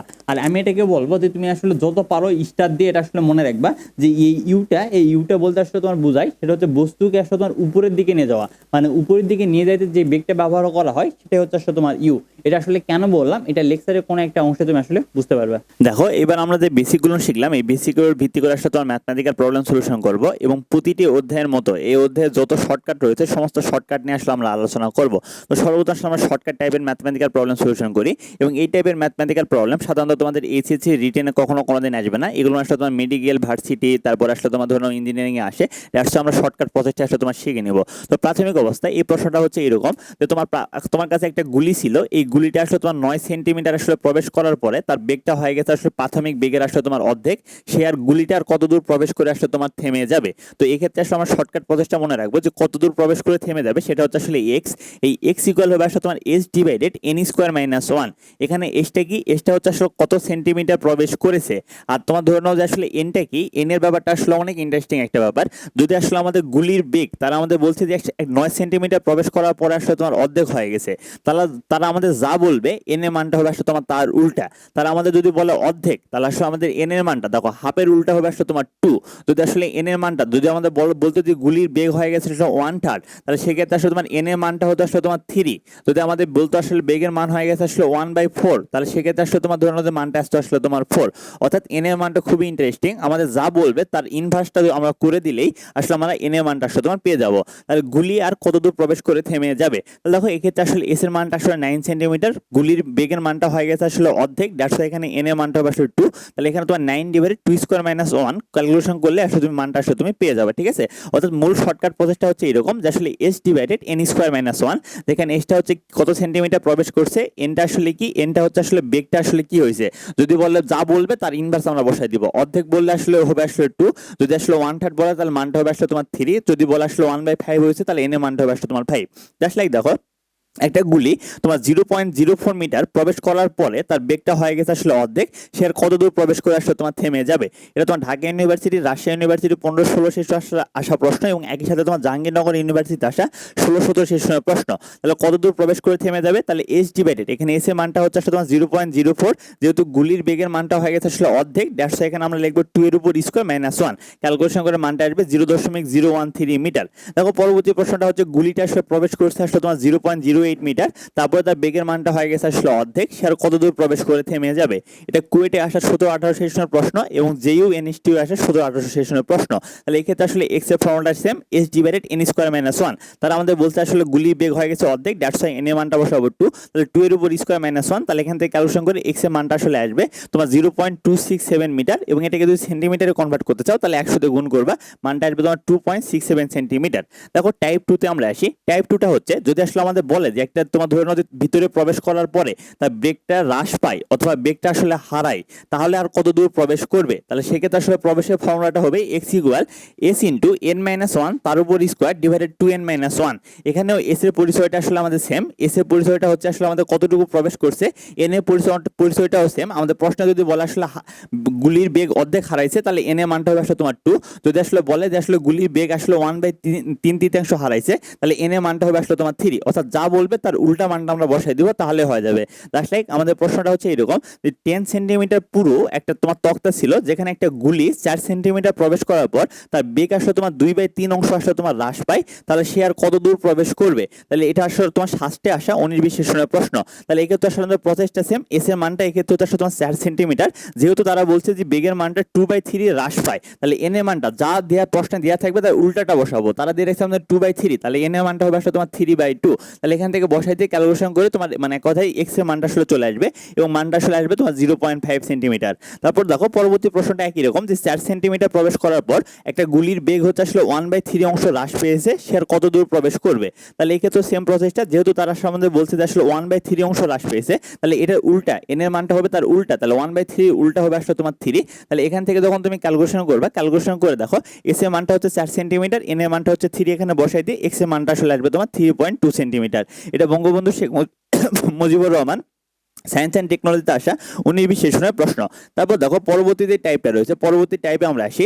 এই পরবর্তী টাইপে আসলে আমাদের তক্তা এবং বেগ নিয়ে ক্যালকুলেশন করা হয় এবং এখান থেকে একটা বিষয় যদি মনে রাখো যে আসলে বেগ ইকুয়াল রুট ওভার তক্তার সংখ্যা, তাহলে আসলে তোমার হয়ে যাবে। অর্থাৎ আমাদের প্রশ্নে যে মানটা বের করতে বলবে বেগ ইকুয়াল রুট ওভার তক্তার সংখ্যা, তাহলে তক্তার সংখ্যা এটা ইকুয়াল হবে আসলে তোমার বেগের উপর স্কোয়ার। আমাদের প্রশ্নে আসলে এক্ষেত্রে কি গিভেন করা থাকবে, আমাদের হয় বেগ গিভেন করা থাকবে তক্তার সংখ্যা বের করতে বলবে, না তক্তার সংখ্যা গিভেন করা থাকবে বেগ বের করতে বলবে। তাহলে দেখো প্রাথমিক অবস্থায় তারা আমাদের বলতেছে যে তোমার কাছে একটা তক্তা ছিল, যে তক্তা মনে করো যে এক কথায় পরবর্তীতে যে কাজটা করা হয়েছে মানে একটা নির্দিষ্ট জিনিসকে ভেদ করতে পারে। এখন প্রশ্নটা হচ্ছে তার গতিটা আসলে তোমার 4 গুণ বৃদ্ধি করা হয়েছে, তাহলে সে আসলে কতগুলো তক্তাকে ভেদ করতে পারবে। তাহলে দেখো গতি 4 গুণ বৃদ্ধি করা হয়েছে মানে এখানে আসলে বেগটাকে 4 গুণ বৃদ্ধি করা হয়েছে, তক্তার সংখ্যা আমাদের বের করতে বলছে। তাহলে তক্তার সংখ্যা ইকুয়াল হচ্ছে আসলে বেগের উপর স্কোয়ার। তাহলে এখানে গতি কয় গুণ বৃদ্ধি করা হয়েছে, ব্যাপারটা হচ্ছে আসলে 4 গুণ বৃদ্ধি করা হয়েছে, তাহলে 4 এর উপর স্কোয়ার করলে মানটা আসবে আসলে তোমার 16। তাহলে এই ক্ষেত্রে আসলে তোমার তক্তার সংখ্যা হবে আসলে তোমার 16। এটা তোমার ঢাকা ইউনিভার্সিটিতে আসা, জাহাঙ্গীরনগর ইউনিভার্সিটিতে আসা 17-18 সেশনের প্রশ্ন, রাজশাহী ইউনিভার্সিটিতে আসা 13-14 সেশনের প্রশ্ন, ঢাকা ইউনিভার্সিটিতে আসা 10-11 সেশনের প্রশ্ন। পরবর্তী প্রশ্নটা হচ্ছে এরকম যে এবার আসলে বেগটাকে 3 গুণ করা হয়েছে, তাহলে সেক্ষেত্রে তক্তার সংখ্যা কত হবে। এখন তুমি নিজেও বলবা যে ভাইয়া এখানে বেগের সংখ্যা 3 গুণ হয়েছে, তাহলে আপনি বেগের জায়গায় বসাই দেন 3, তাহলে 3 এর উপর স্কোয়ার করলে আপনার মানটা আসবে আসলে 9। এইটা হচ্ছে আসলে তোমার জাহাঙ্গীরনগর ইউনিভার্সিটিতে আসা 20-21 সেশনের প্রশ্ন এবং এগ্রিকালচার ইউনিভার্সিটিতে আসা তোমার 20-21 সেশনের প্রশ্ন। তার পরবর্তী প্রশ্নটা হচ্ছে এরকম যে আসলে বেগের মানটা কত হলে 9টা তক্তা আসলে তোমার ভেদ করতে পারবে। তাহলে এখানে আমাদের বেগের মানটা বের করতে বলছে, তক্তার মানটা আসলে তোমার গিভেন করা রয়েছে। তাহলে দেখো আমাদের বেগের মানটা বের করতে বলতেছে, তক্তার সংখ্যা গিভেন করা রয়েছে, তক্তার মানটা হচ্ছে 9। তাহলে বেগ ইকুয়াল আসলে আমাদের এখানে তক্তার সংখ্যা হচ্ছে রুট ওভার 9 মানে হচ্ছে আসলে আমাদের 3। অর্থাৎ বেগটাকে আসলে আমাদের 3 গুণ করলে তক্তার সংখ্যা হবে আসলে তোমার 9টা। এটা হচ্ছে জাহাঙ্গীরনগর ইউনিভার্সিটি 19 সেশনের প্রশ্ন। দেখো পরবর্তী প্রশ্নটা একই রকম যে একটা তক্তার গতি 4 গুণ করা হয়েছে, তাহলে সেটা আসলে তোমার কয়টা তক্তা ভেদ করতে পারবে। এটা তোমার জাহাঙ্গীরনগর ইউনিভার্সিটি, জগন্নাথ ইউনিভার্সিটি 16 আর 17 18 18 আর 19 এবং রাজশাহী ইউনিভার্সিটি 13-14 সেশন আসার প্রশ্ন। একই সাথে তোমার এমবিএসটিও আসা 15-16 সেশনের প্রশ্ন। তাহলে যেহেতু আসলে আমাদের গতিটা 4 গুণ করা হয়েছে, দ্যাট মিনস বেগটাকে 4 গুণ করা হয়েছে, তাহলে আমরা 4 এর উপর স্কোয়ার করবো, 4 এর উপর স্কোয়ার করলে মানটা আসবে আমাদের 16। এক্ষেত্রে আসলে আমাদের তক্তার সংখ্যা হবে আসলে তোমার 16টা। দেখো এবার আমরা আরো ম্যাথমেটিক্যাল প্রবলেম এগুলো আসলে তোমার শর্টকাট টিক্সের মাধ্যমে আসলে শিখবো। দেখো সর্বপ্রথম প্রশ্নটা হচ্ছে এরকম যে এবার একটা বস্তুকে একটা নির্দিষ্ট উচ্চতা থেকে আসলে ফেলে দেওয়া হবে এবং একই সময়ে তোমার একটা বস্তুকে নিচ থেকে আসলে তোমার উপরের দিকে আসলে তোমার নিক্ষেপ করা হবে। এখন দেখো একটা নির্দিষ্ট বেগে নিক্ষেপ করা হবে, তো প্রশ্নটা হবে আসলে কখন কোথায় তারা আসলে তোমার মিলিত হবে। তো এই ক্ষেত্রে কখন বের করার যে প্রসেসটা, এই কখন বের করার প্রসেসটা হবে আসলে এরকম যে টি ইকুয়াল এটা আসলে তোমার যত উচ্চতা থেকে ফেলে দেওয়া হয়েছে আর তুমি আসলে যে বেগে আসলে তুমি নিক্ষেপ করছো, মানে এক কথায় উচ্চতা ডিভাইডেড হচ্ছে আসলে তোমার বেগ, তাহলে তুমি খুবই স্বল্পতম সময়ে মানটা বের করতে পারবা। আর কোথায় মিলিত হবে, এটা এক্স ইকুয়াল হবে এইচ মাইনাস হাফ জি টি স্কোয়ার। দেখো টি এর ফর্মুলাটা কি ছিল, টি এর ফর্মুলাটা ছিল আসলে এইচ ভাগ বেগ মানে উচ্চতা ভাগ বেগ, তাহলে এখানে হবে উচ্চতা ভাগ বেগ তার উপর আসলে তোমার স্কোয়ার। দেখো এবারে প্রশ্নটা হচ্ছে এরকম যে একটা বস্তুকে আসলে তোমার 45 মিটার উচ্চতা থেকে ফেলে দেওয়া হচ্ছে এবং একটা বস্তুকে তোমার 30 মিটার পার সেকেন্ড বেগে নিচ থেকে উপরের দিকে নিক্ষেপ করা হচ্ছে, তাহলে তারা কখন মিলিত হবে। তাহলে প্রশ্নটা কখন মিলিত হবে, তাহলে T equal H by you, এখান থেকে মানটা বসাই দিবা, ক্যালকুলেশন করে মানটা আসবে 1.5 সেকেন্ড। আর কোথায় মিলিত হবে, দেখো এইচ এর মানটা হচ্ছে আসলে 45 আর হাফ জি, জি এর মানটা হচ্ছে 9.8, প্রশ্নে যদি অন্য কোনো গিভেন করা থাকে সেটাই বসাবো। আর এইচ বাই ইউ এর স্কোয়ার মানটা তো চলে আসছে 1.5, তাহলে 1.5 তার উপর স্কোয়ার করবা, তাহলে কোথায় মানটা আসবে আসলে তোমার 33.975 মিটার। এটা হচ্ছে আসলে সিকে রুয়েটে আসে 20-21 সেশনের প্রশ্ন। তারপর জেকে এনআইইউ আসে 18-19 সেশনের প্রশ্ন। তারপর দেখো পরবর্তী প্রশ্নটা হচ্ছে এরকম, মানে খুবই গুরুত্বপূর্ণ একটা প্রশ্ন যে একটা বস্তু স্থির অবস্থা থেকে যাত্রা শুরু করে তোমার 1 সেকেন্ডে আসলে তোমার 2 মিটার দূরত্ব অতিক্রম করে, পরবর্তী 2 মিটার দূরত্ব অতিক্রম করতে তার কত সময় লাগবে। তাহলে দেখো প্রাথমিক অবস্থা যেহেতু স্থির অবস্থা, তুমি নিজেও বলবা যে ভাইয়া তাহলে ইউ এর মানটা 0, তাহলে S equal UT plus half এ টি স্কোয়ার যদি আমরা করি, দেখো এস এর মানটা প্রশ্নে গিভেন করা হয়েছে 2 মিটার আর 1 সেকেন্ডে অতিক্রান্ত দূরত্ব, দ্যাট মিনস টি এর মানটা আমাদের গিভেন করা রয়েছে। এখান থেকে ক্যালকুলেশন করে আমাদের এর মানটা আসবে 4 মিটার পার সেকেন্ড ইনভার্স 2। এখন আমরা পরবর্তী সেকেন্ড আসলে অতিক্রান্ত দূরত্ব মানে 2 মিটার দূরত্ব অতিক্রম করতে আমাদের কত সময় লাগবে এটা আমরা হিসাব করব। দেখো পরবর্তীতে s equal u plus ut আমরা ক্যালকুলেশন করলাম না, যেহেতু স্থির অবস্থা, তাহলে হাফ এ টি স্কোয়ার। তাহলে এখানে এস এর মানটা গিভেন করা রয়েছে আসলে 2, ত্বরণের মানটা তো আমরা পেয়ে গেছি, সেটা হচ্ছে আসলে 4। তাহলে এখান থেকে ক্যালকুলেশন করে তোমার টি এর মানটা আসবে আসলে তোমার 1.41 সেকেন্ড। দেখো প্রাথমিক অবস্থায় সে আসলে 1 সেকেন্ডে 2 মিটার দূরত্ব অতিক্রম করছে, আর পরবর্তী 2 মিটার দূরত্ব অতিক্রম করতে তার কত সময় লাগবে, তার টোটাল সময় লাগছে আসলে 1.41 সেকেন্ড, যার মধ্যে সে আসলে 1 সেকেন্ডে 2 মিটার দূরত্ব অতিক্রম করছে। তাহলে বাকি দূরত্ব অতিক্রম করতে তার সময় লেগেছে 1.41 মাইনাস হচ্ছে আসলে তোমার 1 সেকেন্ড, এটা হচ্ছে আসলে তোমার 0.41 সেকেন্ড। আর এটা হচ্ছে আসলে তোমার অল বোর্ডে আসা প্রশ্ন, আর এবং এটা একই সাথে তোমাদের মেডিকেলের জন্য আসা মানে খুবই গুরুত্বপূর্ণ একটা প্রশ্ন হইতে পারে। তারপর দেখো পরবর্তী প্রশ্নটা হচ্ছে এরকম যে একটা 4 কেজি ভরের একটা বস্তুকে 100 মিটার উঁচু একটা বিল্ডিং এর ছাদ থেকে ছেড়ে দেওয়া হয়েছে, তাহলে উপর থেকে নিচে পড়তে আসলে কত সময় লাগবে। তাহলে দেখো এক্ষেত্রে তোমার মানে টি এর মানটা বের করতে বলা হয়েছে। তাহলে এই ইকুয়াল ইউটি প্লাস হাফ জি টি স্কোয়ার। আমি তোমাদের আগেও বলছিলাম যে আমরা এখান থেকে ডিরেক্ট, যেহেতু আসলে তোমার মানে একটা ছেড়ে দেওয়া হয়েছে, দ্যাট মিনস এখানে ইউ এর মানটা আমাদের অবশ্যই কত হবে, অবশ্যই আমাদের 0 হবে। তাহলে এখান থেকে ক্যালকুলেশন করে টি এর মানটা হবে তোমার root over twice H by G, যেটা কিন্তু আমি অলরেডি তোমাদের আগে থেকে মনে রাখতে বলছিলাম, কারণ সাধারণত প্রশ্নে এটাই চাওয়া হয়। তাহলে এইচ এর মানটা এক্ষেত্রে আসলে 100 মিটার, আর জি এর মানটা হচ্ছে 9.8। তাহলে এখান থেকে ক্যালকুলেশন করে তোমার মানটা আসবে 4.51 সেকেন্ড। এটা রাজশাহী বোর্ডে আসা তোমার 17 সেশনের প্রশ্ন। তারপর দেখো পরবর্তী প্রশ্নটা হচ্ছে এরকম যে একটা বস্তু তোমার তৃতীয় মানে থার্ড সেকেন্ডে এবং চতুর্থ সেকেন্ডে আসলে অতিক্রান্ত দূরত্বের অনুপাত কত হবে যদি সেটা আসলে তোমার স্থির অবস্থা থেকে যাত্রা শুরু করে। দ্যাট মিনস তোমাকে আসলে এস অফ 3 আর এস অফ 4টা আমরা বের করতে চাচ্ছি। তাহলে u plus half a two t minus 1, u plus half a two t minus 1, u এর মানটা হচ্ছে আসলে আমাদের 0। তাহলে আমরা এখানে 0 সেট করে দিলে আমাদের এটা নিয়ে কোনো ক্যালকুলেশন নাই। তারপর দেখো এখানে ত্বরণ নিয়ে আমাদের কোনো ক্যালকুলেশন নাই, আমাদের শুধু ক্যালকুলেশন টি নিয়ে। তো টি এর মানটা তখন এখানে 3 বসাবা, তাহলে 2 ইন্টু 3 মাইনাস 1 মানটা আসবে 5, তারপর 2 ইন্টু 4 মাইনাস 1 তাহলে মানটা আসবে তোমার 7। তাহলে অ্যান্সারটা হবে আসলে তোমার 5/7। এটা আসলে তোমার দিনাজপুর বোর্ডে আসা তোমার 17 সালের প্রশ্ন। আর পরবর্তী প্রশ্নটা দেখো, এই প্রশ্নটা হচ্ছে এরকম যে একটা বস্তু তোমার ধরুন যদি প্রথম x মিনিটে y কিলোমিটার যায় এবং পরবর্তী y মিনিটে আসলে তোমার x কিলোমিটার গিয়েছে। এখন প্রশ্নটা হচ্ছে এই ক্ষেত্রে গড় দ্রুতি মানটা কত হবে। দেখো গড় দ্রুতি মানের সামনে কি ছিল, মোট দূরত্ব ডিভাইডেড হচ্ছে আসলে তোমার মোট সময়। তাহলে এই ক্ষেত্রে মোট দূরত্ব কত দেখো, সেটা হচ্ছে প্রথমটা হচ্ছে y কিলোমিটার, পরেরটা হচ্ছে আসলে তোমার x কিলোমিটার। তাহলে মোট দূরত্বটা হচ্ছে আসলে তোমার x প্লাস y কিলোমিটার। তারপর দেখো প্রথমের ক্ষেত্রে মোট সময়টা কত, প্রথমটার ক্ষেত্রে x মিনিট, পরেরটার ক্ষেত্রে আসলে y মিনিট। তাহলে মোট সময় হচ্ছে আসলে তোমার x plus y minute. But আমাদের দ্রুতি, এই দ্রুতির একক তো আসলে আমরা মানে কিলোমিটার পার মিনিটও রাখতে পারি, বাট আমাদের অ্যান্সারের দিকে যখন আমরা দেখবো যে কিলোমিটার পার আওয়ার রয়েছে। আর আওয়ার করার জন্য দেখো এখানে x প্লাস y আর x প্লাস ওয়াইটা কেটে গিয়ে শুধুমাত্র আমাদের 1 পড়ে থাকবে, আর এখানে থাকবে 1 কিলোমিটার পার হচ্ছে আসলে আমাদের মিনিট। বাট মিনিট থেকে যদি আসলে আমরা আওয়ারে কনভার্ট হইতে চাই তাহলে আমাদের কি করতে হবে, মিনিট থেকে আওয়ারে কনভার্ট হতে চাইলে দেখো আমাদের এখানে নিচে আসলে তোমার ধরে নাও 60 আসলে ভাগ করতে হবে। তাহলে এখান থেকে যখন তুমি ক্যালকুলেশন করবে 60 যদি ভাগ করো, এই 60টা পরবর্তীতে উপরে উঠে চলে যাবে এবং মানটা আসলে আসবে তোমার 60 কিলোমিটার পার হচ্ছে আওয়ার। তারপর দেখো পরবর্তীতে শর্টকাট ট্রিক্সটা শিখবো। এই শর্টকাট ট্রিক্সটা করার মানে ব্যাপারটা হচ্ছে এইরকম যে একটা মানে একটা প্রতিযোগিতা হচ্ছে, যে প্রতিযোগিতায় একজন হচ্ছে আসলে তোমার 25 মিটার পার সেকেন্ড বেগে আসলে তোমার ধরে নাও সাইকেল চালাইতেছে, আর একদম 20 মিটার পার সেকেন্ড বেগে আসলে তোমার সাইকেল চালাইতেছে। প্রথম জনের ত্বরণের মানটা হচ্ছে 4 মিটার পার সেকেন্ড ইনভার্স 2, দ্বিতীয় জনের ত্বরণের মানটা হচ্ছে 5 মিটার পার সেকেন্ড ইনভার্স 2। তারা একই সময় যদি আসলে তোমার ধরে নাও প্রতিযোগিতা মানে শেষ করে তাহলে আসলে তাদের কত সময় লাগছে এটা আমাদের প্রশ্নে বের করতে বলবে। তো এটা বের করার ডিরেক্ট প্রসেসটা আমাদের খেয়াল করবো, সেটা হচ্ছে তোমার 2 ইন্টু উপরে লিখবো আসলে বেগের বিয়োগফল আর নিচে হবে আসলে তোমার ত্বরণের বিয়োগফল। জাস্ট লাইক এখানে বেগের বিয়োগফলটা কত হবে দেখো, 25 থেকে আসলে 20 বিয়োগ করলে মানটা আসবে আমাদের 5। আচ্ছা, আর এখান থেকে আমরা সবসময় বড়টা থেকে ছোটটা বিয়োগ করবো। তাহলে 5 থেকে 4 বিয়োগ করলে মানটা আসবে আসলে 8, 5 থেকে 4 বিয়োগ করলে মানটা আসবে 1। তাহলে 2 ইন্টু 5 যদি আমরা করি মানটা আসবে আসলে তোমার 10 সেকেন্ড। তারপর দেখো এই শর্টকাট ট্রিক্সের মাধ্যমে আমরা সমস্ত এই টাইপের ম্যাথ সলিউশন করতে পারবো। জাস্ট লাইক একটা গাড়ি 100 মিটার পার সেকেন্ড বেগে আসলে সমবেগে আসলে তোমার চলতেছিল, আর একটা ট্রেন স্থির অবস্থা থেকে তোমার 10 মিটার পার সেকেন্ড বেগে আসলে তোমার ধরে নদী যাত্রা শুরু করে। তো এখন প্রশ্নটা হচ্ছে কত সময় পরে এই গাড়ি এই ট্রেনটা এই গাড়িকে আসলে তোমার পিছিয়ে ফেলবে। তাহলে সেক্ষেত্রে আসলে তোমার টি ইকুয়াল ফর্মুলাটা কি 2 ইন্টু বেগের বিয়োগফল ডিভাইড হচ্ছে আসলে ত্বরণের বিয়োগফল। তাহলে এক্ষেত্রে আসলে বেগের মানটা আমাদের প্রশ্নে কত গিভেন করা রয়েছে 100, তাহলে 2 ইন্টু 100।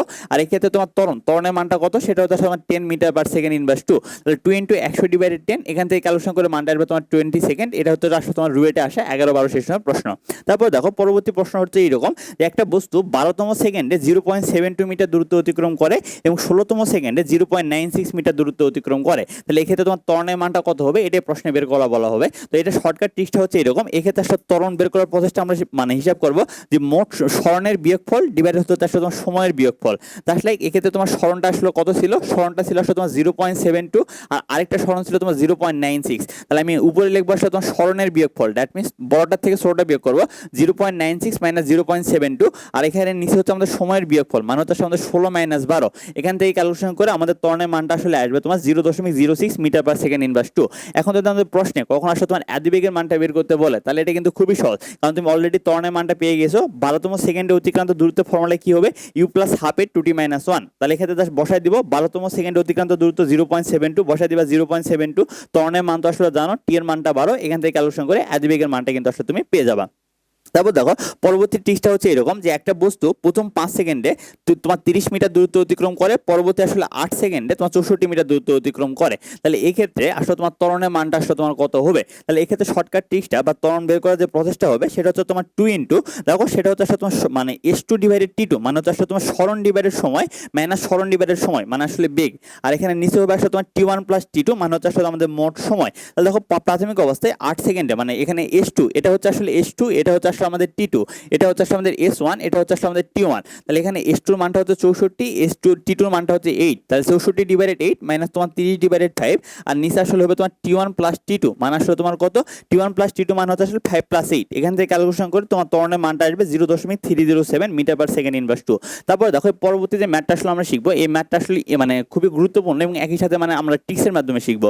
সেই ট্রিক্সটা হচ্ছে এরকম যে একটা বস্তু প্রাথমিক অবস্থায় তোমার 2 মিটার পার সেকেন্ড সমত্বরণে চলতেছিল, সে প্রথম 1 সেকেন্ডে 9 মিটার দূরত্ব অতিক্রম করছে, পরবর্তী 1 সেকেন্ডে সে কত দূরত্ব অতিক্রম করবে? তো এক্ষেত্রে একটা জিনিস মাথায় রাখবা যে 1 সেকেন্ড মানে পরবর্তী সেকেন্ডে অতিক্রান্ত দূরত্ব যদি কখন আমাদের বের করতে বলে, তাহলে আমরা যে কাজটা করব সেটা হচ্ছে আসলে আমাদের প্রথম অতিক্রান্ত দূরত্ব প্লাস আমাদের প্রশ্নে যে ত্বরণটা গিভেন করা থাকবে, এই দুইটাকে যোগ করে দিব। আমি কথাটা আরেকবার রিপিট করি, আমাদের যে অতিক্রান্ত দূরত্ব দেওয়া থাকবে সেই অতিক্রান্ত দূরত্বটা আমরা লিখবো এবং তার সাথে যে ত্বরণটা থাকবে সেই ত্বরণটা আমরা যোগ করে দিব, তাহলে আমাদের হয়ে যাবে। বাট প্রশ্নে যদি ত্বরণ আসলে গিভেন করা না থাকে, তাহলে আমরা অভিকর্ষ ত্বরণ 9.8টা যোগ করলে আমাদের বিষয়টা হয়ে যাবে। আসলে এক্ষেত্রে তোমার ধরে নাও আসলে 9 মিটার মানে দূরত্ব দেওয়া রয়েছে 9 মিটার, 150 বসাই দিলাম 9, আর এখানে 2 মিটার পার সেকেন্ড ছিল সমতরণ, 150 এখানে বসাই দিলাম 2, তাহলে ক্যালকুলেশন করে মানটা আসবে তোমার 11 মিটার। তারপর দেখো স্থির অবস্থা থেকে একটা বস্তুকে তোমার ধরে নাও যে উপর থেকে নিচে ছেড়ে দেওয়া হয়েছে, সে আসলে তোমার ধরে নাও যে তার মানে এক কথায় গতিপথে কোন একটা সময় সে আসলে তোমার 14.7 মিটার দূরত্ব অতিক্রম করে। তো প্রশ্নটা হচ্ছে পরবর্তী 1 সেকেন্ডে সে কত দূরত্ব অতিক্রম করবে? তো পরবর্তী 1 সেকেন্ডে যে অতিক্রান্ত দূরত্ব এটা আসলে আমাদের কিভাবে হবে, আমাদের আগের দূরত্ব কত সেটা হচ্ছে আসলে তোমার 14.7 মিটার, এর সাথে আমরা ত্বরণ যোগ করবো। যেহেতু আমাদের প্রশ্নে কোনো ত্বরণ গিভেন করা নাই, আমরা জানি অভিকর্ষ ত্বরণের মানটা হয় 9.8, তাহলে এটা ক্যালকুলেশন করলে মানটা আসবে আসলে তোমার 24.5 মিটার।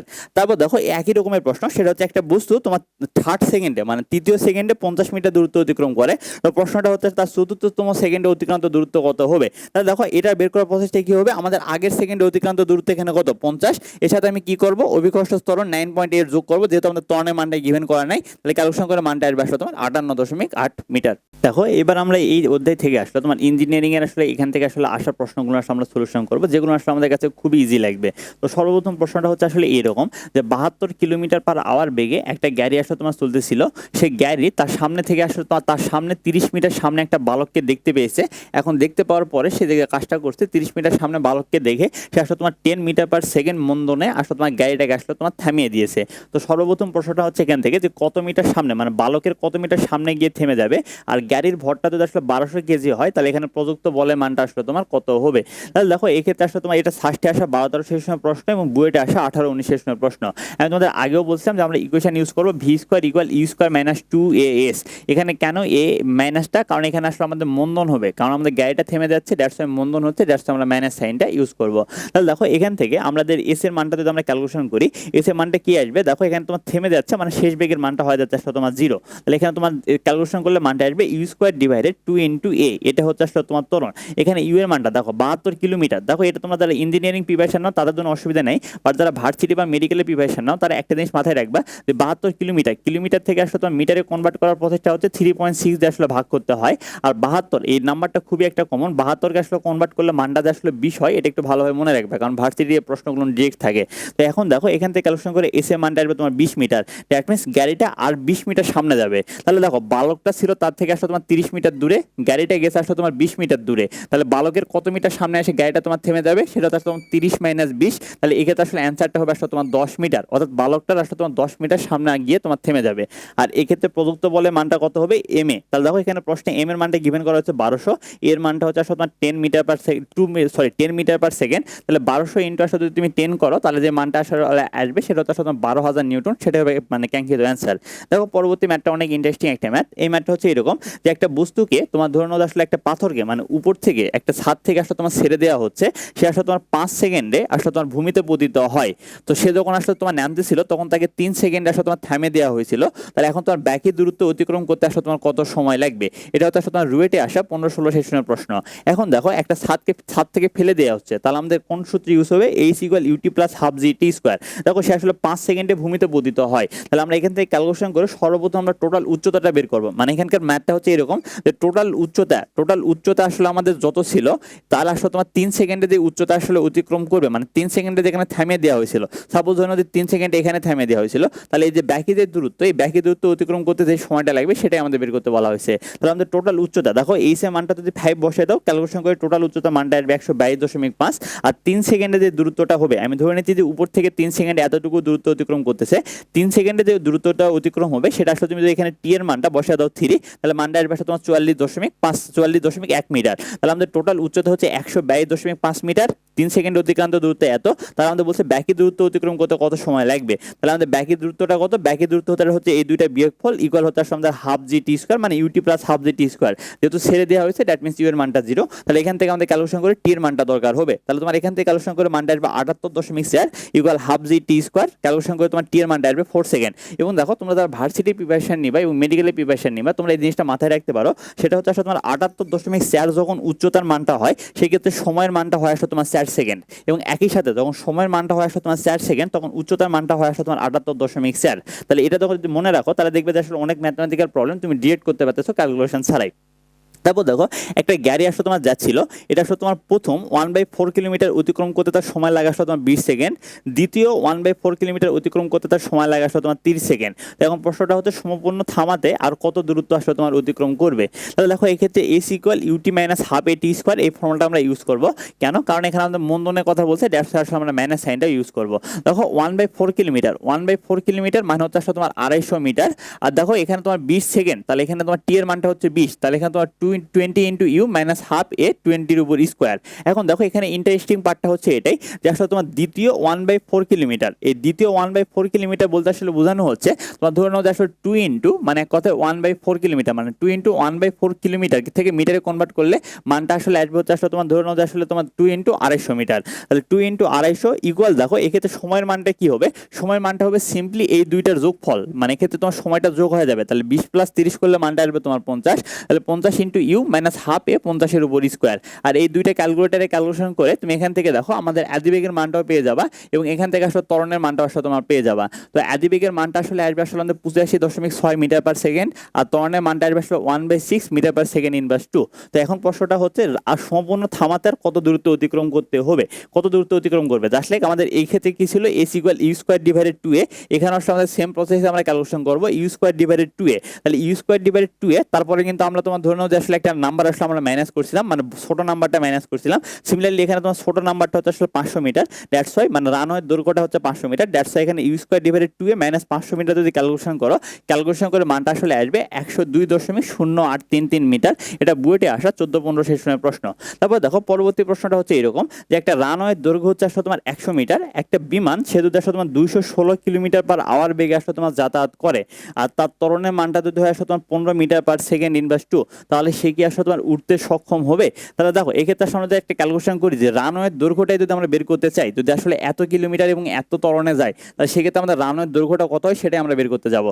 216 কিলোমিটার ডিভাইডেড 2 ইন্টু এ, এটাকে যদি মিটার পার সেকেন্ডে কনভার্ট করে নাও, কনভার্ট করার উপায়টা কি? 3.6 দিয়ে আসলে ভাগ করে দেওয়া। তাহলে এখানে ইউ এর মানটা বসাই দিবা 2 ইন্টু এ, ত্বরণের মানটা বসাই দিবা 15, এখান থেকে ক্যালকুলেশন করে মানটা আসবে আসলে তোমার 120 মিটার।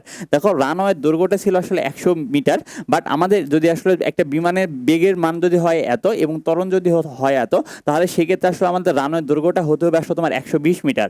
যেহেতু 120 মিটার না, এই রানওয়ের দৈর্ঘ্য হচ্ছে আসলে তোমার 100 মিটার, দ্যাটস ওয়াই সেক্ষেত্রে আসলে বিমানটা আসলে তোমার আর উঠতে পারবে না। এটা আসলে তোমার বুয়েটে আসা তার 14 সেশনের প্রশ্ন। দেখো আমরা আরো কয়েকটা ম্যাথমেটিক্যাল প্রবলেম সলিউশন করবো, এবং প্রবলেমগুলো আসলে খুবই ইন্টারেস্টিং প্রবলেম। দেখো এইবারের প্রশ্নটা হচ্ছে এরকম যে প্রাথমিক অবস্থায় একটা বস্তু ছিল, সেই বস্তুকে আসলে তোমার 200 মিটার পার সেকেন্ড বেগে উপর দিকে নিক্ষেপ করা হয়েছে, এবং যে কাজটা করা হয়েছে 10 সেকেন্ড পর একই স্থান থেকে আরেকটা কোণাকে আসলে তোমার নিক্ষেপ করা হয়েছে। তো এখন প্রশ্নটা হচ্ছে এই তোমার প্রথম কোণার বৃহত্তম উচ্চতায় যখন আসলে তোমার এই দ্বিতীয় কোণাটা আসলে পৌঁছাবে, সেই দ্বিতীয় কোণার বেগটা আসলে তোমার কত হবে, এটা আসলে তোমার চুয়েটে আসা 13-14 সেশনের প্রশ্ন।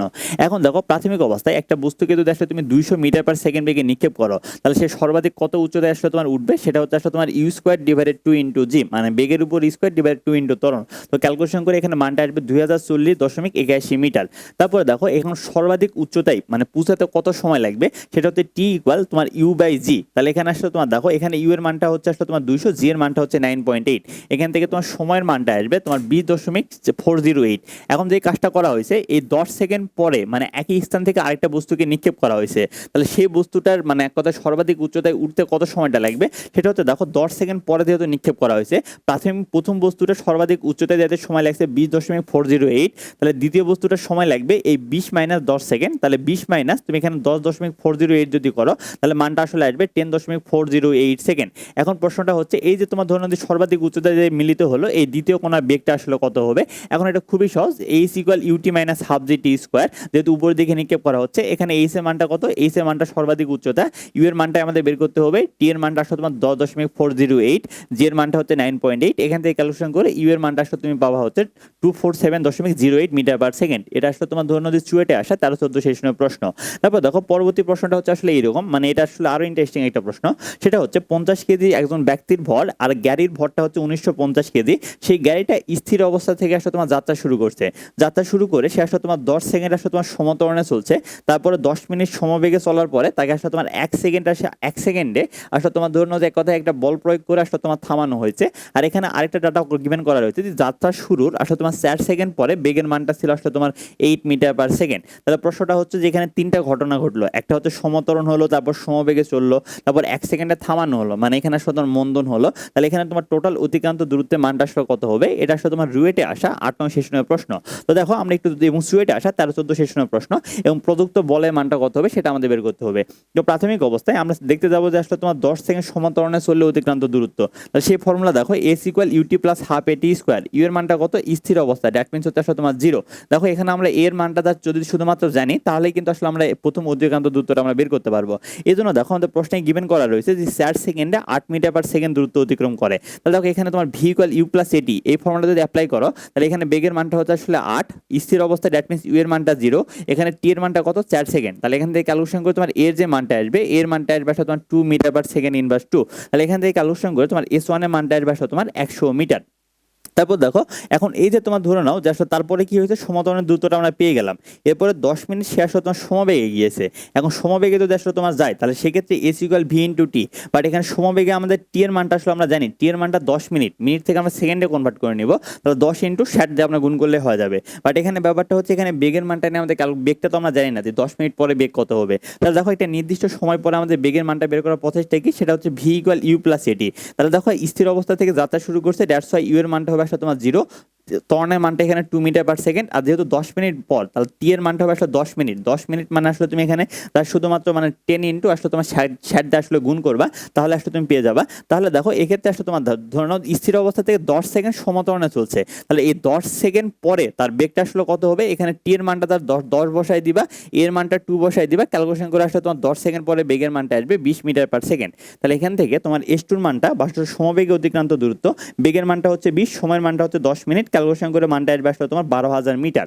আর দেখো পরবর্তীতে আসলে তোমার ধরে নাও যে 1 সেকেন্ডে আসলে তোমার থামানো হয়েছে, দ্যাট মিনস আসলে তোমার সমবন্ধনে গিয়েছে। আর এই ক্ষেত্রে আসলে অতিক্রান্ত দূরত্ব বের করার প্রচেষ্টা হচ্ছে আমরা গড় বেগের ফর্মুলা ইউজ করব, ইউ প্লাস ভি ডিভাইডেড 2। দেখো আদিতে ছিল 0, পরবর্তীতে হয়েছে আসলে আমাদের 20 এবং এটাকে যদি আমরা 2 তে ভাগ করি এবং সময়ের মানটা কত, সময়ের মানটা হচ্ছে আসলে তোমার ধরে নাও আসলে 1 সেকেন্ড, দ্যাটস ওয়াই এখান থেকে ক্যালকুলেশন করে তোমার দূরত্বের মানটা আসবে আসলে তোমার 20 মিটার, মানে একটাতে 20 মিটার না, এখানে মানটা আসবে আসলে তোমার 10 মিটার। তাহলে তুমি যদি S1 S2 S3 তিনটাই আসলে যোগ করো তাহলে মানটা আসলে আসবে 12,110 মিটার। তাহলে আমরা একটা প্রশ্নের উত্তর পেয়ে গেলাম। পরবর্তী প্রশ্নটা হচ্ছে কত বল প্রয়োগ করবে, তাহলে এপি ইকুয়াল এম এ। দেখো এখানে ভরের মানটা কত হবে, 50 কেজি ব্যক্তির ভর, 1950 কেজি গাড়ির ভর, তাহলে ব্যক্তি প্লাস গাড়ি মানটা আসবে আসলে তোমার 2000।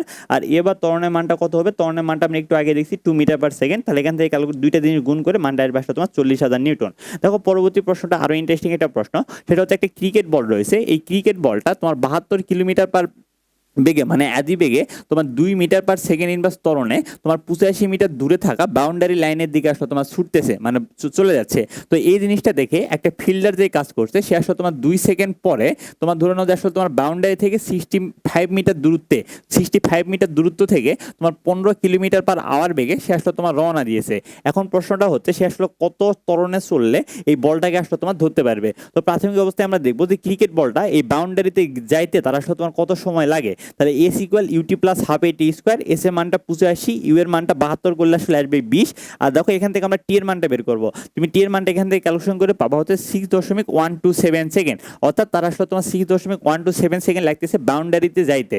এখন দেখো বাউন্ডারিতে যেতে তার সময় লাগে 6.127 সেকেন্ড, বাট সে আসলে তোমার 2 সেকেন্ডে আসলে কি করছে, 2 সেকেন্ড পরে ফিল্ডারটা আসলে তোমার আসতেছে। তাহলে ফিল্ডারটা টোটাল কত সময় বলটা ধরে ফেল দিচ্ছে সেটা হচ্ছে দেখো টোটাল সময় বাউন্ডারি যেতে সময় লাগে এত, বাট তার আগে 2 সেকেন্ডে আগে তোমার ধরে ফেলছে। দ্যাট মিনস আমাদের বাকি সময়টা হচ্ছে এই দুইটা মাইনাস। তাহলে আসলে তোমার ধরুন যদি 65 মিটার দূরত্বে থাকা সে আসলে এত সেকেন্ডে তোমার এখানে বেগের মানটা আসলে কত আসবে, বেগের মানটা আসলে যদি 65 কে আসলে তুমি কনভার্ট করো তাহলে এটা তো কনভার্ট করা খুবই সহজ, 3.6 দিয়ে আসলে ভাগ করে দিবা।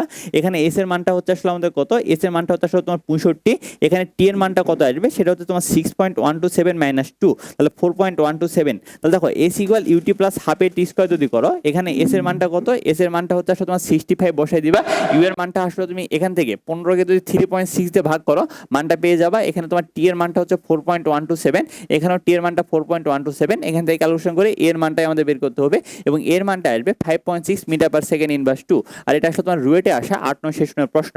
তারপর দেখো পরবর্তী প্রশ্নটা হচ্ছে আসলে এরকম যে একটা বস্তুকে উপর থেকে নিচে আসলে তোমার ছেড়ে দেওয়া হয়েছে।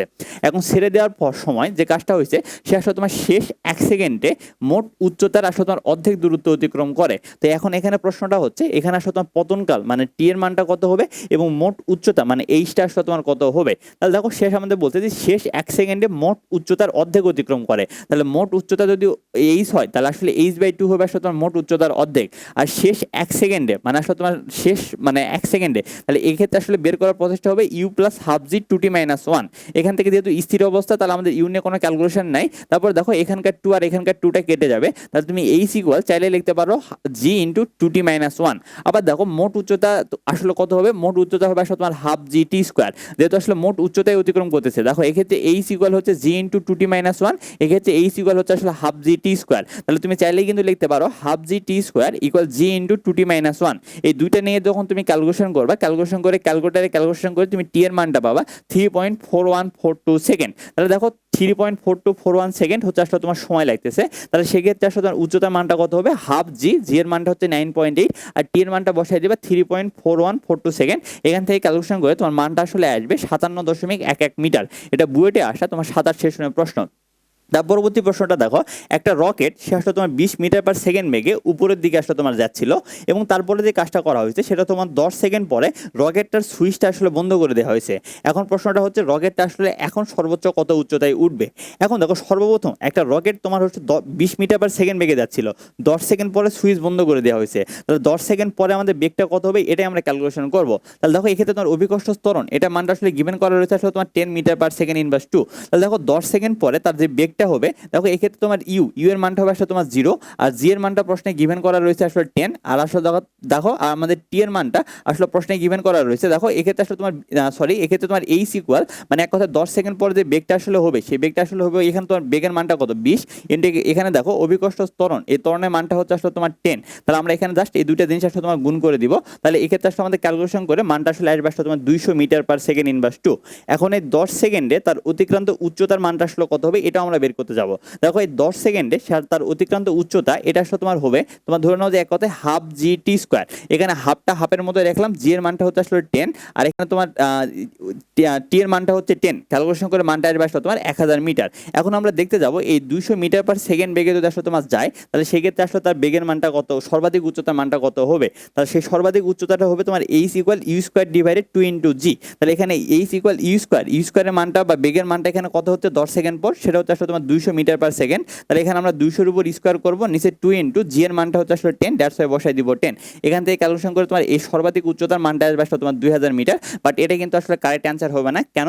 কারণ এখানে তো সর্বাধিক উচ্চতা দেখো 10 সেকেন্ড, মানে এই 200 মিটার পার সেকেন্ড বেগে সে আসলে তোমার উঠছে হচ্ছে আসলে তোমার 2000 মিটার, বাট এই 10 সেকেন্ডে সে আসলে উচ্চতা অতিক্রম করছে 1000 মিটার। তাহলে তার মোট উচ্চতা হবে দেখো এই 2000 প্লাস 1000 মানে হচ্ছে আসলে তোমার 3000 মিটার। আর এখান থেকে দেখো আমাদের এখানে তোমার এই যে বেগটা 10 সেকেন্ড পরে যে বেগটা আসলো, এই বেগ বের করার প্রসেসটা কি হলো, সর্বপ্রথম আমাদের যে বেগটা ছিল সেই বেগটা আমরা গুণ করছি। আর এখানে অভিকর্ষ ত্বরণ যে ছিল, অভিকর্ষ ত্বরণ না, এখানে আমাদের 10 সেকেন্ডের সময়টা ছিল ভি ইন্টু টি, অর্থাৎ আমাদের সমবেগ এইচ ইকুয়াল ভিটি যেটা ছিল সেই ফর্মুলা আমরা এখানে ইউজ করলাম। এখানে বেগের মানটা ছিল আসলে তোমার 20, আর 10 সেকেন্ড পর যেহেতু আমাদের সময় অতিক্রম করছে, দ্যাটস ওয়াই এখানে টি এর মানটা হবে আসলে তোমার 10। আলটিমেটলি ক্যালকুলেশন করে তোমার এখানে বেগের মানটা হবে আসলে 200। আর এটা আসলে তোমার বুয়েটে আসা 27 সেশনের প্রশ্ন। দেখো এবার আমরা আরো কয়েকটা ম্যাথমেটিক্যাল প্রবলেম সলিউশন করব। এবারের প্রশ্নটা হচ্ছে এরকম যে একটা একদম ছাত্রী ছিল, সে আসলে তোমার প্যারাশুট সহ ঘর্ষণহীনভাবে 50 মিটার উঁচু থেকে আসলে তোমার পড়তেছিল। তো এখন সে 50 মিটার উঁচু থেকে যখন আসলে পড়তেছিল, সাডেনলি সে আসলে তোমার ধরে নাও যে আসলে প্যারাশুট আসলে তোমার খুলে দিয়েছে, এবং প্যারাশুটটা সে যখন আসলে খুলে দিয়েছে তখন সে আসলে তোমার 2 মিটার পার সেকেন্ড সমমন্দন আসলে তোমার পড়তেছিল। আর ভূমিতে পৌঁছানোর পূর্বে তার দ্রুতিটা ছিল আসলে তোমার 3 মিটার পার সেকেন্ড ইনভার্স 1। এখন প্রশ্নটা হচ্ছে সে আসলে তোমার কতক্ষণ বাইতেছিল, মানে কেসটা হচ্ছে এরকম, একজন ছাত্রী উপর থেকে নিচের দিকে আসলে তোমার পড়তেছে, পড়ার সময় সে আসলে তোমার ধরে নাও যে এক কথায় তোমার মানে প্রাথমিক অবস্থায় প্যারাশুট সহ ছিল, পরবর্তী সে আসলে তোমার প্যারাশুটটা খুলে দিয়েছে। এখন এই প্যারাশুট সহ সে আসলে কতক্ষণ আসলে বাতাসে ছিল, এবং প্যারাশুট যখন খুলে দিয়েছে সে আসলে তখন কতক্ষণ বাতাসে ছিল, এই দুইটা যদি আমরা যোগ করে দেই তাহলে আমরা হিসাব করতে পারবো কতক্ষণ সে আসলে তোমার বাইরে ছিল। তো প্রাথমিক অবস্থায় আমরা দেখতে যাবো যে আসলে তোমার 50 মিটার উঁচু থেকে যদি আসলে পড়ে, তাহলে সেক্ষেত্রে আসলে 50 মিটার মানে আমাদের বেগের মানটা কত হবে। তাহলে দেখো v square equal you square plus 2gh, তাহলে ইউ এর মানটা হচ্ছে আমাদের 0, এখানে 2, জি এর মানটা হচ্ছে 9.8, এইচ এর মানটা কত, এইচ এর মানটা হচ্ছে আসলে তোমার ধরে নাও এক্ষেত্রে 50। কারণ কেন এইচ এর মানটা বের করে নিলাম, কারণ এখান থেকে ক্যালকুলেশন করে তুমি ভি এর মানটা পাবা, ভি এর মানটা আসবে আসলে তোমার 31.3 মিটার পার সেকেন্ড। এখন দেখো সে আসলে তোমার যখন এই 50 মিটার উপর থেকে নিচে পড়তেছিল, এই 50 মিটার আসলে যখন সে বাইরে ছিল তখন তার আসলে কত সময় লাগতেছিল, এটা আমরা কিভাবে ক্যালকুলেশন করবো, T equal root over twice H divided G. তাহলে এখানে এইচ এর মানটা কত, এইচ এর মানটা 50, জির মানটা হচ্ছে 9.8। তাহলে সে যখন প্যারাশুট সহ ছিল তখন সে আসলে ছিল হচ্ছে 3.192। এখন প্যারাশুট খোলার পরে কি হবে, দেখো ভি ইকুয়াল আমরা যদি ইউ মাইনাস জিটি মানে একটা নির্দিষ্ট সময় পরের বেগটা যদি আমরা ক্যালকুলেশন করি, তাহলে এখানে ভি এর মানটা আমরা দেখো আমাদের প্রশ্নে গিভেন করা রয়েছে, সেটা হচ্ছে দেখো ভূমিতে পৌঁছার পূর্বে তার বেগটা ছিল আসলে তোমার 3 মিটার পার সেকেন্ড, মানে তার শেষ বেগটা ছিল হচ্ছে আসলে এত। আর এই 50 মিটার অতিক্রান্ত করার পর তার বেগটা হচ্ছে আসলে তোমার 31.3। তাহলে আমরা এখানে বসাই দিব আসলে 31.3। এখানে তোমার জি এর মানটা দেখো, এখানে জিটা আসলে কিরকম হবে, জিটা হচ্ছে আসলে তোমার 2 মিটার পার সেকেন্ড সমমন্দনে এটা আসলে অতিক্রম করছে, দ্যাটস ওয়াই এক্ষেত্রে ত্বরণের মানটা হবে আসলে 2। এখান থেকে ক্যালকুলেশন করে তুমি টি এর যে মানটা পাবা, টি এর মানটা পাবা আসলে তোমার 14.16। তাহলে দেখো তোমার যখন সে 50 মিটার দূরত্ব অতিক্রম করতেছিল তখন তার সময় লাগছে 3.192। আর যখন সে আসলে তোমার ধরে নাও যে এক কথায় মানে এক কথায় সমমন্দনে 3 মিটার পার সেকেন্ড ইনভার্সে আসলে 3 মিটার পার সেকেন্ড মানে বেগে যখন আসলে তোমার ধরে নদী পড়তেছিল তখন তার সময় লাগছে আসলে তোমার 14.16 সেকেন্ড। এখান থেকে ক্যালকুলেশন করে তোমার টোটাল সময়টা আসবে, দেখো এখানকার 14 আর এখানকার এটা যদি যোগ করো মানটা আসবে 17.35 সেকেন্ড। এটা আসলে তোমার বুয়েটে আসা 6টা সেশনের প্রশ্ন। তারপর দেখো পরবর্তী প্রশ্ন, এগুলো সাধারণত আসলে তোমাদের মানে ইঞ্জিনিয়ারিংয়ে মানে ইসেই থাকে, এটা আমরা সর্বপ্রথম আসলে আমরা প্রসেসটা শিখবো, তারপর আমরা ট্রিক শিখবো। দেখো এই প্রসেসটা হচ্ছে একটা গুলি প্রাথমিক অবস্থায় 200 মিটার পার সেকেন্ড বেগে আসলে তোমার 50 সেন্টিমিটার পুরো একটা কাঠের গুলিকে আসলে তোমার ধরে নাও যে এক কথা সেট করে, পরবর্তীতে তোমার 40 সেন্টিমিটার পুরো একটা মানে তক্তাকে যখন সে সেট করবে, এই সেট করে বের হয়ে যাওয়ার সময় তার বেগের মানটা আসলে কত হবে। তো এই টাইপের ম্যাথমেটিক্যাল প্রবলেম সলিউশনের জন্য আমরা একটা ইকুয়েশন ইউজ করবো, v square equal you square minus 2as, ঠিক আছে। তাহলে দেখো v square equal you square minus 2as আমরা প্রথম ডাটা থেকে দেখো আমাদের পরবর্তীতে যে 40 সেন্টিমিটার পুরো সেট করবে এক্ষেত্রে যে বেগের মানটা আমি এখানে লিখতেছি, বেগের মানটা হচ্ছে v square equal you square minus 2as। এখানে এস এর মানটা দেখো 0.4, আমরা চাইলে ইনপুট করে দিতে পারি। এখানে ইউটা এই বেগের মানটা আসলে কত, এই বেগের মানটা হচ্ছে আসলে আমাদের এখানে 200 মিটার পার সেকেন্ড। আমরা যদি শুধুমাত্র আসলে ত্বরণের মানটা বের করতে পারি তাহলেই কিন্তু আমাদের ম্যাথমেটিক্যাল ডাটাটা শেষ হয়ে যাবে। এই জন্য আমাদের প্রশ্নে আসলে ত্বরণের মানটা আমাদের বের করার জন্য প্রথম ডাটাটা গিভেন করা রয়েছে। তাহলে প্রথম সেক্টর থেকে যদি আমরা লিখি v square equal you square minus 2as, এখানে এ ইকুয়াল আসবে তোমার u square minus v square divided 2s। But আমরা এত ক্যালকুলেশনও করতে যাবো না, আমি তোমাদের ত্বরণ বের করার প্রসেসটা আসলে শিখেছিলাম যে আমরা যদি একটা বেগ থাকবে সেই বেগের উপর আমরা স্কোয়ার করবো আর নিচে লিখবো 2 ইন্টু আসলে তোমার দূরত্ব। তাহলে দেখো এক্ষেত্রে প্রাথমিক অবস্থায় বেগের মানটা হচ্ছে আসলে 200, এখানে তোমার 50 সেন্টিমিটার, এটাকে আমরা মিটারে কনভার্ট করে নিব, তাহলে মানটা আসবে আসলে তোমার 0.5। এখান থেকে ক্যালকুলেশন করে তুমি ত্বরণের মানটা পেয়ে যাবা। সেই ত্বরণের মানটা যদি আসলে এখানে নিয়ে এসে বসায় দাও, এখানে ইউ এর মানটা হবে আসলে 200, ত্বরণের মানটা এখান থেকে আসবে, ক্যালকুলেশন করে পেয়ে যাবা। আর এস এর মানটা এই ক্ষেত্রে আমাদের কত সেন্টিমিটার, পুরো 40 সেন্টিমিটার। এখান থেকে ক্যালকুলেশন করে তোমার বেগের মানটা আসবে আসলে তোমার 89.44 মিটার পার সেকেন্ড। এটা রুয়েটে আসা 6-7 সেশনের প্রশ্ন। তারপর দেখো পরবর্তী প্রশ্নটা একই রকম, যে তোমার 50 মিটার পার সেকেন্ড বেগে একটা গুলি 25 সেন্টিমিটার একটা তক্তাকে ভেদ করতে পারে, সে 9 সেন্টিমিটার একটা তক্তাকে ভেদ করে কত বেগে বের হয়ে চলে যাবে। দ্যাট মিনস এই ক্ষেত্রে আমাদের বেগের মানটা বের করতে বলছে। তাহলে দেখো প্রাথমিক অবস্থায় আমরা ত্বরণের মানটা বের করবো। এটা কিভাবে, যে বেগটা গিভেন করা রয়েছে সেই বেগের উপর স্কোয়ার ডিভাইডেড 2 ইন্টু দূরত্ব। তাহলে 2 ইন্টু এক্ষেত্রে প্রাথমিক অবস্থায় হচ্ছে তোমার 100 সেন্টিমিটারকে মিটারে কনভার্ট করে নিলে আমাদের মানটা আসবে 0.25। এখান থেকে ক্যালকুলেশন করে আমরা ত্বরণের মানটা আসলে পেয়ে যাবো। আর ভি স্কোয়ার ইকুয়াল ই স্কোয়ার মাইনাস 2ax করলে এখান থেকে আমরা পরবর্তী বেগটা আসলে পেয়ে যাবো। তাহলে ইউ এর মান তো আসলে এখানে প্রশ্নে গিভেন করা রয়েছে, এর মানটা আমরা একটু আগেই পেলাম। আর এই ক্ষেত্রে আসলে এস এর মানটা হবে তোমার 9 সেন্টিমিটারকে 100 ভাগ করলে মানটা আসবে 0.09। তাহলে এখান থেকে ক্যালকুলেশন করে তোমার ভি এর মানটা আসবে 40 মিটার পার সেকেন্ড ইনভার্স 1। এটা বুটেক্সে আসা 6টা সেশনের প্রশ্ন। তারপর দেখো পরবর্তী এই প্রশ্নগুলো সাধারণত আসলে তোমাদের এইচএসসিতেও থেকে থাকে, বা তোমার ভার্সিটি অ্যাডমিশনও থাকে। সেটা হচ্ছে তোমার ধরুন 60 কিলোমিটার পার আওয়ার বেগে একটা গাড়ি সে আসলে তোমার যাচ্ছিল, সে আসলে 50 মিটার দূরে একটা বালককে আসলে দেখতে পেয়েছে। সে 50 মিটার দূরত্বে একটা বালককে দেখতে পাওয়ার কারণে সে আসলে মানে এমনভাবে একটা ব্রেক করলো, ব্রেক করার কারণে সে বালকের আসলে তোমার 1 মিটার সামনে গিয়ে আসলে তোমার থেমে গিয়েছে। এখন প্রশ্নটা হচ্ছে এখানে ব্রেকে যে ত্বরণটা হয়েছে সে ত্বরণের মানটা আসলে কত। তো এই জায়গায় সবসময় আসলে তোমার মন্দনটা হবে, কারণ তোমার থেমে যাচ্ছে, মানে বেগের মানটা আগের থেকে কমে যাচ্ছে। দ্যাটস ওয়াই এক্ষেত্রে ত্বরণ না হয়, আসলে তোমার মন্দনটাই আসলে তোমার হয়ে থাকে। তো দেখো এক্ষেত্রে আমাদের যে ক্যালকুলেশনটা আমাদের এই এস এর মানটা নিয়ে আসলে অসুবিধা হয়ে থাকে, বাট অসুবিধা হওয়ার কিছু নাই। দেখো সাপোজ ধরো এই গাড়িটা ছিল এখানে, এই গাড়ি থেকে 50 মিটার দূরত্বে ছিল হচ্ছে আসলে বালক, ঠিক আছে। এখন যে কাজটা হয়েছে এই গাড়িটা এই বালকের 1 মিটার সামনে এসে থেমে গিয়েছে, মানে গাড়িটা তোমার এতটুকু দূরত্ব অতিক্রম করছে। তাহলে দেখো 50 মিটার দূরত্বে ছিল হচ্ছে আসলে বালক, এই বালকের 1 মিটার সামনে এসে থেমে গিয়েছে। তাহলে আমাদের বাকি দূরত্ব কত, বাকি দূরত্ব হচ্ছে আমাদের 50 মাইনাস 1 মিটার। আর এটাই হবে আসলে আমাদের এস এর মান। তাহলে এই ক্ষেত্রে আমাদের ত্বরণে বের করার প্রসেসটা কি হবে, একটা বেগ তার উপর স্কোয়ার ডিভাইডেড 2 ইন্টু আসলে আমাদের যে আসলে দূরত্বের মানটা, এখানে দূরত্বের মানটা কত 50 মাইনাস 1, তাহলে মানটা আসবে আসলে 49। এবং আরেকটা ব্যাপার ক্লিয়ারলি বলি, প্রশ্নের সাধারণত এক্ষেত্রে দুইটাই দূরত্ব থাকে। তুমি যদি আসলে এই জিনিসটা আসলে মনে রাখলা, এখানে তুমি দেখলা যে আসলে দুইটা দূরত্বকে বিয়োগ করে দিলা, দ্যাটস ওয়াই প্রশ্নে যদি আসলে তোমার দুইটা দূরত্ব গিভেন করা থাকবে এবং দুইটা দূরত্বকে বিয়োগ করে দিবা তাহলেই হয়ে যাবে। তাই এখান থেকে ক্যালকুলেশন করে তোমার ত্বরণ বা মন্দনের মানটা আসবে 2.83 মিটার পার সেকেন্ড ইনভার্স 2। এটা কুয়েটে আসা 4-5 সেশনের প্রশ্ন। পরবর্তী প্রশ্নটা হচ্ছে এরকম, যে 108 কিলোমিটার পার আওয়ার বেগে একটা গাড়ি চালানো হচ্ছে। এই গাড়িটা আসলে তোমার 100 মিটার দূরত্বে থাকা একটা বালককে দেখতে পেয়ে তার সামনে 10 মিটার দূরত্বে আসলে তোমার থেমে গেছে। এখন প্রশ্নটা হচ্ছে এক্ষেত্রে ত্বরণের মানটা কত এবং গাড়ি থামতে আসলে সময় লাগছিল আসলে তোমার কত। এখন দেখো ত্বরণের মানটা আমরা কিভাবে বের করবো, ইউ স্কোয়ার যে বেগটা দেওয়া রয়েছে এটাকে আমরা মিটার পার সেকেন্ডে কনভার্ট করে নিব। তারপর 2 ইন্টু দূরত্বটা আমরা কিভাবে বের করবো, জাস্ট এই দুইটা জিনিসকে আমরা বিয়োগ করে দিব। তাহলে 100 মাইনাস 10 করলে মানটা আসবে 90। এখান থেকে ক্যালকুলেশন করে তোমার মন্দনের মানটা আসবে 5 মিটার পার সেকেন্ড ইনভার্স 2। এখন প্রশ্নটা হচ্ছে এক্ষেত্রে আসলে তোমার সময়ের মানটা কত হবে, ভি ইকুয়াল ইউ মাইনাস এটি। দেখো প্রাথমিক অবস্থায় আমাদের আদি বেগটা ছিল আসলে তোমার কত, আদি বেগটা আসলে তোমার ছিল 0। আমরা এখানে যেহেতু মন্দন হয়েছে দ্যাটস এখানে আমরা প্লাস ইউজ করলে আসলে কোনো ক্যালকুলেশন হয় না। এখান থেকে টি এর মানটা আসবে ইউ বাই এ। তাহলে ইউ এর মানটা এখান থেকে জাস্ট তুমি আসলে ধরে নাও আসলে মিটার পার সেকেন্ডে কনভার্ট করে নিবা 3.6 দিয়ে আসলে ভাগ করে দিয়ে। আর এখানে ত্বরণের মানটা হচ্ছে আসলে 5, ক্যালকুলেশন করে আসলে তোমার মানটা আসবে তোমার 6 মিটার পার সেকেন্ড। এটা রুয়েটে আসা তোমার 3টা সেশনের প্রশ্ন। দেখো পরবর্তী প্রশ্নটা হচ্ছে আমাদের এরকম, যে তোমার কাছে মানে একটা নির্দিষ্ট উচ্চতা থেকে দুইটা বস্তুকে আসলে তোমার ছেড়ে দেওয়া হয়েছে মানে আদিবেগের মানটা 0। তাহলে এখানে প্রথম বস্তুটা তোমার 22.5 মিটার দূরত্ব অতিক্রম করে এবং দ্বিতীয় বস্তুটা তোমার ধরে নাও যে 200 মিটার দূরত্ব অতিক্রম করে।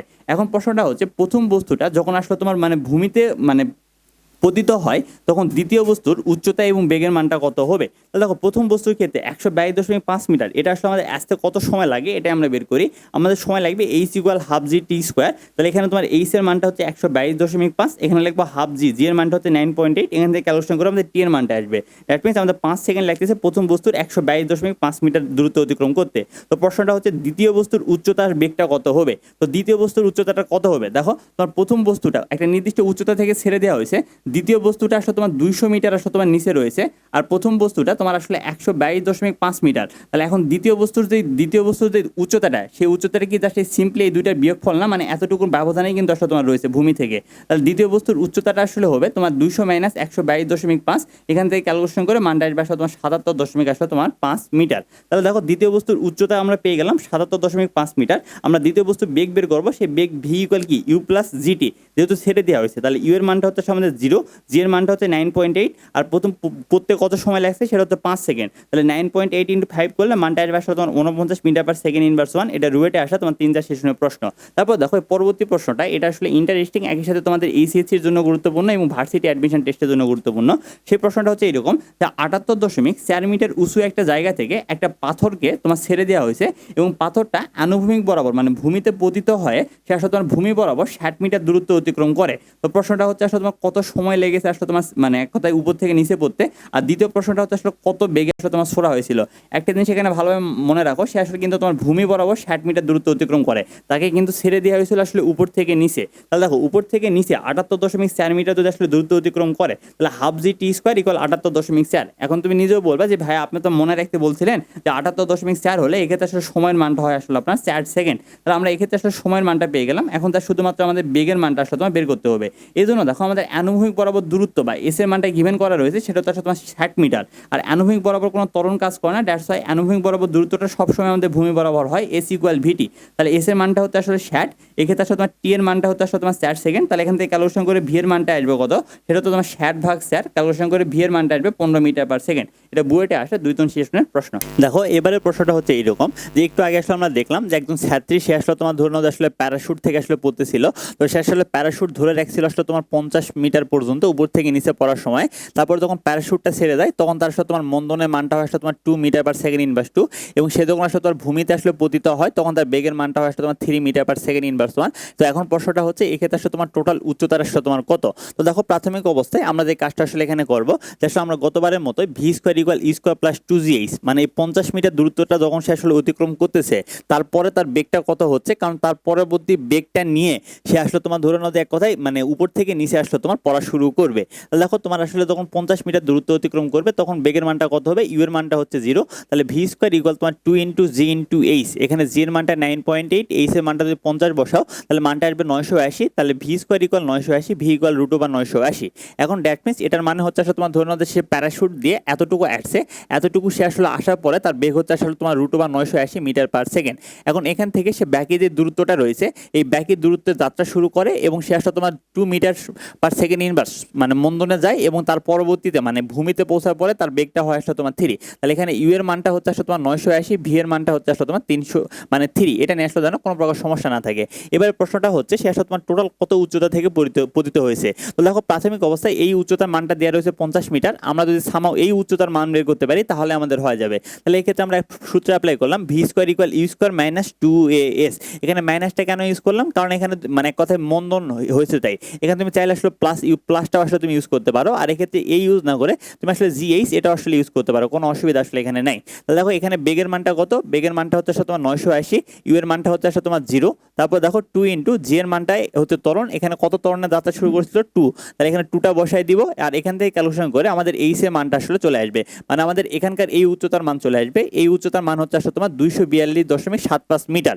তাহলে দেখো এই উচ্চতা হচ্ছে 50 মিটার, এটা হচ্ছে আসলে 242.75 মিটার। তাহলে এক্ষেত্রে তোমার টোটাল এইচ এর মানটা হবে আসলে তোমার দেখো এই দুইটার যোগফল 50 প্লাস 242.75 মানে হচ্ছে আসলে তোমার 292.75 মিটার। এটা আসলে তোমার বুয়েটে আসা 11-12 সেশন আসলে তোমার প্রশ্ন। তার পরবর্তী প্রশ্নটা দেখো, এই প্রশ্নটা আসলে তোমাদের এইচএসসি বা অ্যাডমিশন সবকিছুর জন্য গুরুত্বপূর্ণ। দেখো সেটা হচ্ছে একটা মার্বেল ছিল, যে মার্বেল আসলে তোমার 0.6 মিটার উচ্চতা থেকে এই মার্বেলটাকে একটা টোকা দেওয়া হয়েছে, যার ফলে সে আসলে তোমার 5 মিটার পার সেকেন্ড বেগ পাইছে। এখন প্রশ্নটা হচ্ছে তার আসলে তোমার ধরুন কত মিটার দূরত্ব অতিক্রম করবে, এবং এই বরাবর যত রকমের দূরত্ব, এটা জাস্ট একটা ব্যাপার ক্লিয়ারলি বলি, এক্ষেত্রে দুইটা কেস হয়। প্রাথমিক অবস্থায় উপর থেকে নিচের দিকে পড়ে এবং তারপর সে আসলে তোমার অ্যানুভূমিক বরাবর দূরত্ব অতিক্রম করে। তাহলে উপর থেকে নিচে যখন পড়া হয় তখন এই ইকুয়াল আসলে কি হয়, হাফ জি টি স্কোয়ার। আর অ্যানুভূমিক বরাবর যত দূরত্ব, কারণ অ্যানুভূমিকে কোনো ত্বরণ থাকে না, এই ক্ষেত্রে হয় এস ইকুয়াল ভিটি। তাহলে দেখো এইচ এর মানটা প্রশ্নে গিভেন করা রয়েছে 0.6, বসাই দেবা 0.6, জি এর মানটা 9.8, এখান থেকে ক্যালকুলেশন করে তুমি টি এর মানটা পেয়ে যাবা। আর যেহেতু তার আমাদের অতিক্রান্ত দূরত্ব মানে এস এর মানটা বের করতে বলছে, তাহলে দেখো এক্ষেত্রে আসলে আমাদের বেগের মানটা প্রশ্নে গিভেন করা রয়েছে 5 মিটার পার সেকেন্ড ইনভার্স 1, আর টি এর মানটা আসলে আমাদের এখান থেকে ক্যালকুলেশন করতে হবে। তাহলে দেখো এক্ষেত্রে আসলে তোমার সরি টি এর মানটা আসলে আমাদের ক্যালকুলেশন করে মানটা আসবে আসলে 1.75, মানে এখান থেকে ক্যালকুলেশন করে টি এর মানটা আসবে 1.75, টি এর মানটা এখানে 1.75 বসাই দিব, বেগের মানটা হচ্ছে আসলে 5, তাহলে এটা হচ্ছে আসলে তোমার ফার্স্টে আসা 14-15 সেশনের প্রশ্ন। তারপর দেখো পরবর্তী প্রশ্নটা হচ্ছে আমাদের এইরকম যে তোমার 100 মিটার দীর্ঘ একটা ট্রেন রয়েছে, এই ট্রেনটা আসলে তোমার 45 কিলোমিটার পার আওয়ার বেগে 1 কিলোমিটারের একটা ব্রিজ অতিক্রম করতেছে। এখন প্রশ্নটা হচ্ছে 1 কিলোমিটারের ব্রিজ অতিক্রম করতে তার কত সময় লাগবে। দেখো এগুলো বাচ্চা কাচ্চা আসলে প্রশ্ন, আমরা এস ইকুয়াল ভিটি এই ইকুয়েশনটা ইউজ করবো কেন, কারণ এক্ষেত্রে আসলে অ্যানুভূমিক বরাবর ট্রেন কি আসলে উপর দিকে যায়, উপর দিকে যায় না, ট্রেন বা ব্রিজ এগুলো সব কিন্তু ভূমি বরাবর। আর আমি তোমাদের আগে বলছিলাম ভূমি বরাবর যত ক্যালকুলেশন সব ক্ষেত্রে আমরা এস ইকুয়াল ভিটি এটা আসলে তোমার ইউজ করবো, যেহেতু এখানে কোনো ত্বরণ নিয়ে কোনো ক্যালকুলেশন নাই। তাহলে দেখো এক্ষেত্রে আসলে আমাদের এস মানে আসলে তোমার টোটাল অতিক্রান্ত দূরত্ব। দেখো এখানে তোমার এক কথায় ট্রেনের দৈর্ঘ্য হচ্ছে আসলে তোমার 100 মিটার আর ব্রিজের দৈর্ঘ্য হচ্ছে আসলে তোমার 1 কিলোমিটার। তাহলে টোটাল দূরত্বটা কত, টোটাল দূরত্ব হচ্ছে তোমার 1 কিলোমিটার প্লাস 100 মিটার, মানে হচ্ছে আসলে তোমার 1100 মিটার। আর এক্ষেত্রে দেখো বেগের মানটা কত, বেগের মানটা আসলে 45 কিলোমিটার পার আওয়ার, এটাকে যদি আসলে আমরা মিটার পার সেকেন্ডে নিতে চাই তাহলে আমরা 3.6 দিয়ে আসলে ভাগ করে দিব। তাহলে এক্ষেত্রে দেখো তোমার এস ইকুয়াল ভিটি এই ফর্মুলা ক্যালকুলেশন করলে T equal S by V, S এর মানটা প্রশ্নে গিভেন করা রয়েছে, ভি এর মানটাও গিভেন করা রয়েছে, ক্যালকুলেশন করে তোমার টি এর মানটা আসবে আসলে তোমার 88 সেকেন্ড। এটা আসলে তোমার বুটেক্সে আসা 9-10 সেশনের প্রশ্ন এবং বুটেক্সে আবার তোমার 14-15 সেশনে আসলে তোমার চলে আসছে এবং এটা বুয়েটে আসা 9-10 সেশনের প্রশ্ন। তারপর দেখো পরবর্তী প্রশ্নটা হচ্ছে আসলে এইরকম যে তোমার 22 মিটার পার সেকেন্ড বেগে একটা আসলে তোমার গাড়ি যাচ্ছিল, এই গাড়িটা যখন আসলে তোমার 44 মিটার দূরত্ব আসলে অতিক্রম করে তখন তার বেগটা মানে সেই গাড়িটাকে আসলে তোমার থামানো হয়। এখন এখানে প্রশ্নটা হচ্ছে গাড়ির আদি বেগটা আসলে তোমার কত ছিল। তাহলে দেখো তোমার থামানো হয়েছে, দ্যাট মিনস এক্ষেত্রে আসলে তোমার ধরে নাও যে এক কথাই আমাদের বেগের মানটা শেষ বেগের মানটা হবে আসলে তোমার 0, তাহলে v square equal you square minus 2as। তাহলে দেখো ইউ স্কোয়ার ইকুয়াল হবে আসলে এখান থেকে কি, দেখো এটা যদি 0 হয়ে যায় তাহলে এই 2asটার সমীকরণে এই পাশে চলে আসবে, তাহলে ইউ স্কোয়ার ইকুয়াল হবে আসলে তোমার 2as। দেখো এর মানটা প্রশ্নে আসলে গিভেন করা রয়েছে আমাদের, সরি এখানে আসলে তোমার 2 মিটার পার সেকেন্ড ত্বরণ হতো, আমাদের প্রশ্নে আসলে গিভেন করা ছিল যে 2 মিটার পার সেকেন্ড ইনভার্স ত্বরণে, তাহলে এক্ষেত্রে তোমার ত্বরণের মানটা ছিল আসলে তোমার 2, আর এখানে তোমার এস এর মানটা আসলে এখানে বসাই দিবা 44, তাহলে এখান থেকে ক্যালকুলেশন করে তোমার ইউ এর মানটা আসলে চলে আসবে এবং ইউ এর মানটা আসবে 44 মিটার পার সেকেন্ড ইনভার্স 2, আর এটা রুয়েটে আসা 12-13 সেশনের প্রশ্ন। তারপর দেখো এই প্রশ্নটা মনে করো যে আরো সহজ এবং আরো ইন্টারেস্টিং প্রশ্ন, সেটা হচ্ছে একটা বস্তু উপর থেকে নিচের দিকে পড়তেছিল, সে তার সর্বশেষ সেকেন্ডে বা সর্বশেষ সেকেন্ডে অতিক্রান্ত যে দূরত্বটা এটা হচ্ছে আসলে তোমার প্রথম 3 সেকেন্ডে অতিক্রান্ত দূরত্বের সমান। তাহলে প্রশ্নটা হচ্ছে এক্ষেত্রে আসলে উপর থেকে নিচে পড়তে আসলে কত সময় লাগবে। তাহলে দেখো এটা তো খুবই সহজ প্রশ্ন, সর্বশেষ সেকেন্ডে মানে আমাদের তোমো বলছে, তাহলে সেটা এইচ বের কর, তাহলে প্রসেসটা কি হবে হাফ জি 2t মাইনাস 1, এবং এই যে দূরত্ব সর্বশেষ সময় যে অতিক্রান্ত দূরত্ব এটা হচ্ছে প্রথম 3 সেকেন্ডে যে অতিক্রান্ত দূরত্ব, তাহলে প্রথম 3 সেকেন্ডে অতিক্রান্ত দূরত্ব হবে হাফ জি টি স্কোয়ার। তাহলে দেখো এই দুইটা দূরত্ব হচ্ছে আসলে তোমার সমান, তাহলে তুমি চাইলে লিখতে পারো half g 2t minus 1 equal হচ্ছে হাফ জি টি স্কোয়ার। এখান থেকে ক্যালকুলেশন করে তুমি টি এর মানটা হবে আসলে 5 সেকেন্ড এবং এটা আসলে তোমার সুয়েটে আসা 11-12 সেশনের প্রশ্ন। তারপর দেখো পরবর্তী প্রশ্নটা হচ্ছে এরকম যে একটা বস্তু সে আসলে তোমার প্রথম সেকেন্ডে 7 মিটার, দ্বিতীয় সেকেন্ডে 18 মিটার, তৃতীয় সেকেন্ডে 33 মিটার, চতুর্থ সেকেন্ডে 52 মিটার দূরত্ব অতিক্রম করে, তাহলে এটার আসলে তোমার আদিবেগের মানটা কত হবে আর ত্বরণের মানটা কত হবে। এটা তোমার ফার্স্টে আসা 10-11 সেশনের প্রশ্ন এবং এটা তোমার এমসিকিউ আসা একটা প্রশ্ন, ঠিক আছে। তো এখান থেকে একটা ব্যাপার ক্লিয়ারলি বলি, আমরা আগে থেকে জানি যে তোমো বললে আমি বলে দিয়েছিলাম যে আমরা ইউজ করবো ইউ প্লাস হাফে 2t মাইনাস 1, তাহলে প্রথমটার ক্ষেত্রে টি এর মানটা 1, দ্যাটস ওয়াই লিখলাম 2t মাইনাস 1 ইকুয়াল হচ্ছে 7, আর ইউ প্লাস দ্বিতীয়টার ক্ষেত্রে হাফে এখানে টি এর মানটা হচ্ছে 2, দ্যাটস এখানে লিখলাম 2 × 2 মাইনাস 1 ইকুয়াল হচ্ছে আসলে 18 সেকেন্ড। তাহলে এখান থেকে যখন তুমি এই দুইটা ইকুয়েশনে ক্যালকুলেশন করলে আসলে আমাদের হয়ে যাবে, এই দুইটা ইকুয়েশনে ক্যালকুলেশন করে দেখো প্রথম সেকেন্ডে অতিক্রান্ত দূরত্ব ছিল 7 আর দ্বিতীয়তে 18, এই দুইটা নিয়ে ক্যালকুলেশন করে তোমার আদিবেগের মানটা আসবে 5 আর ত্বরণের মানটা আসবে আসলে তোমার 4। তো এখন ব্যাপারটা হচ্ছে দেখো এই ক্যালকুলেশন আসলে তোমাদের সময় যাবে, বাট এই সময় না যাওয়ার কারণে তুমি একটা কাজও করতে পারো, সেটা হচ্ছে তোমার যেহেতু এমসিকিউ এর প্রশ্ন তুমি আসলে এমসিকিউ আসলে দেখতে পাবে যে আসলে অপশন দেওয়া রয়েছে, তুমি আসলে অপশন দেখে দেখে আসলে অ্যান্সার করতে পারবা। দ্যাটস লাইক দেখো যদি তোমাকে এখানে প্রশ্ন বলা হয়েছিল যে আদিবেগের মানটা কত হবে আর ত্বরণের মানটা কত হবে, তুমি আদিবেগের মানটা এখানে আমাদের ক্যালকুলেশন করে 5 আর 4 আসছে, বাট তুমি অপশন থেকে 5 আর 4 এটাকে তখন সিলেক্ট করে আমরা দেখবো যে বিষয়টা ঠিক হয় কিনা, বিষয়টা ঠিক হলে আমাদের লেফট হ্যান্ড সাইড আর রাইট হ্যান্ড সাইডটা সমান হয়ে যাবে। দ্যাটস লাইক দেখো ইউ এর মানটা আমাদের ক্যালকুলেশন করে মানটা ছিল আসলে তোমার 5, তুমি এমসিকিউ দেখলে ইউ এর একটা অপশন হচ্ছে 5 আর একটা হচ্ছে 4, তুমি সেটাকে যদি আসলে সিলেক্ট করো দেখো ইউ এর মানটা এখানে 5 বসাই দিলাম হাফ, এখানে এ এর মানটা বসাই দিলাম হচ্ছে আসলে তোমার ধরে নাও যে আসলে 4, আর দেখো 2 × 1 মাইনাস 1 তাহলে আলটিমেটলি 1, তাহলে এখান থেকে তখন ক্যালকুলেশন করবা দেখো 5 এখানে 2 দিয়ে 4 কে কাটলে মানটা আসবে তোমার 2, তাহলে 5 প্লাস 2 এটা মান হবে আসলে তোমার 7, তাহলে দেখো তোমার লেফট হ্যান্ড সাইড ইকুয়াল হচ্ছে তোমার রাইট হ্যান্ড সাইড, এটা সব মিলে যাচ্ছে, দ্যাটস ওয়াই তুমি কিন্তু খুব সহজে আসলে তুমি অ্যান্সার করতে পারবা। তারপর দেখো পরবর্তী প্রশ্নটা হচ্ছে এরকম যে একটা টাওয়ারের উপর থেকে একটা পাথরকে তোমার ভি নট আদিবেগে উপরের দিকে নিক্ষেপ করা হয়েছে এবং এটা আসলে তোমার 3 v0 ভেগে আসলে তোমার ভূমিতে পতিত হয়েছে। তো এখন প্রশ্নটা হচ্ছে এক্ষেত্রে আসলে তোমার উচ্চতার মানটা আসলে তোমার কত হবে। দেখো আমরা যে বেসিকটা শিখছিলাম সেই বেসিকের কিন্তু আসলে তোমার থার্ড কেস, যে একটা ছাদের উপর থেকে একটা বস্তুকে যদি উপরের দিকে নিক্ষেপ করা হয় সেই কেসটা, তাহলে সেক্ষেত্রে আমাদের এইচ এর ফর্মুলাটা কি ছিল, মাইনাস ইউটি প্লাস হাফ জি টি স্কোয়ার, যেখানে ইউটা ছিল তো আসলে অ্যাদিবেগ, তাহলে এখানে অ্যাদিবেগের মানটা হচ্ছে v0 প্লাস টি প্লাস হাফ জি টি স্কোয়ার।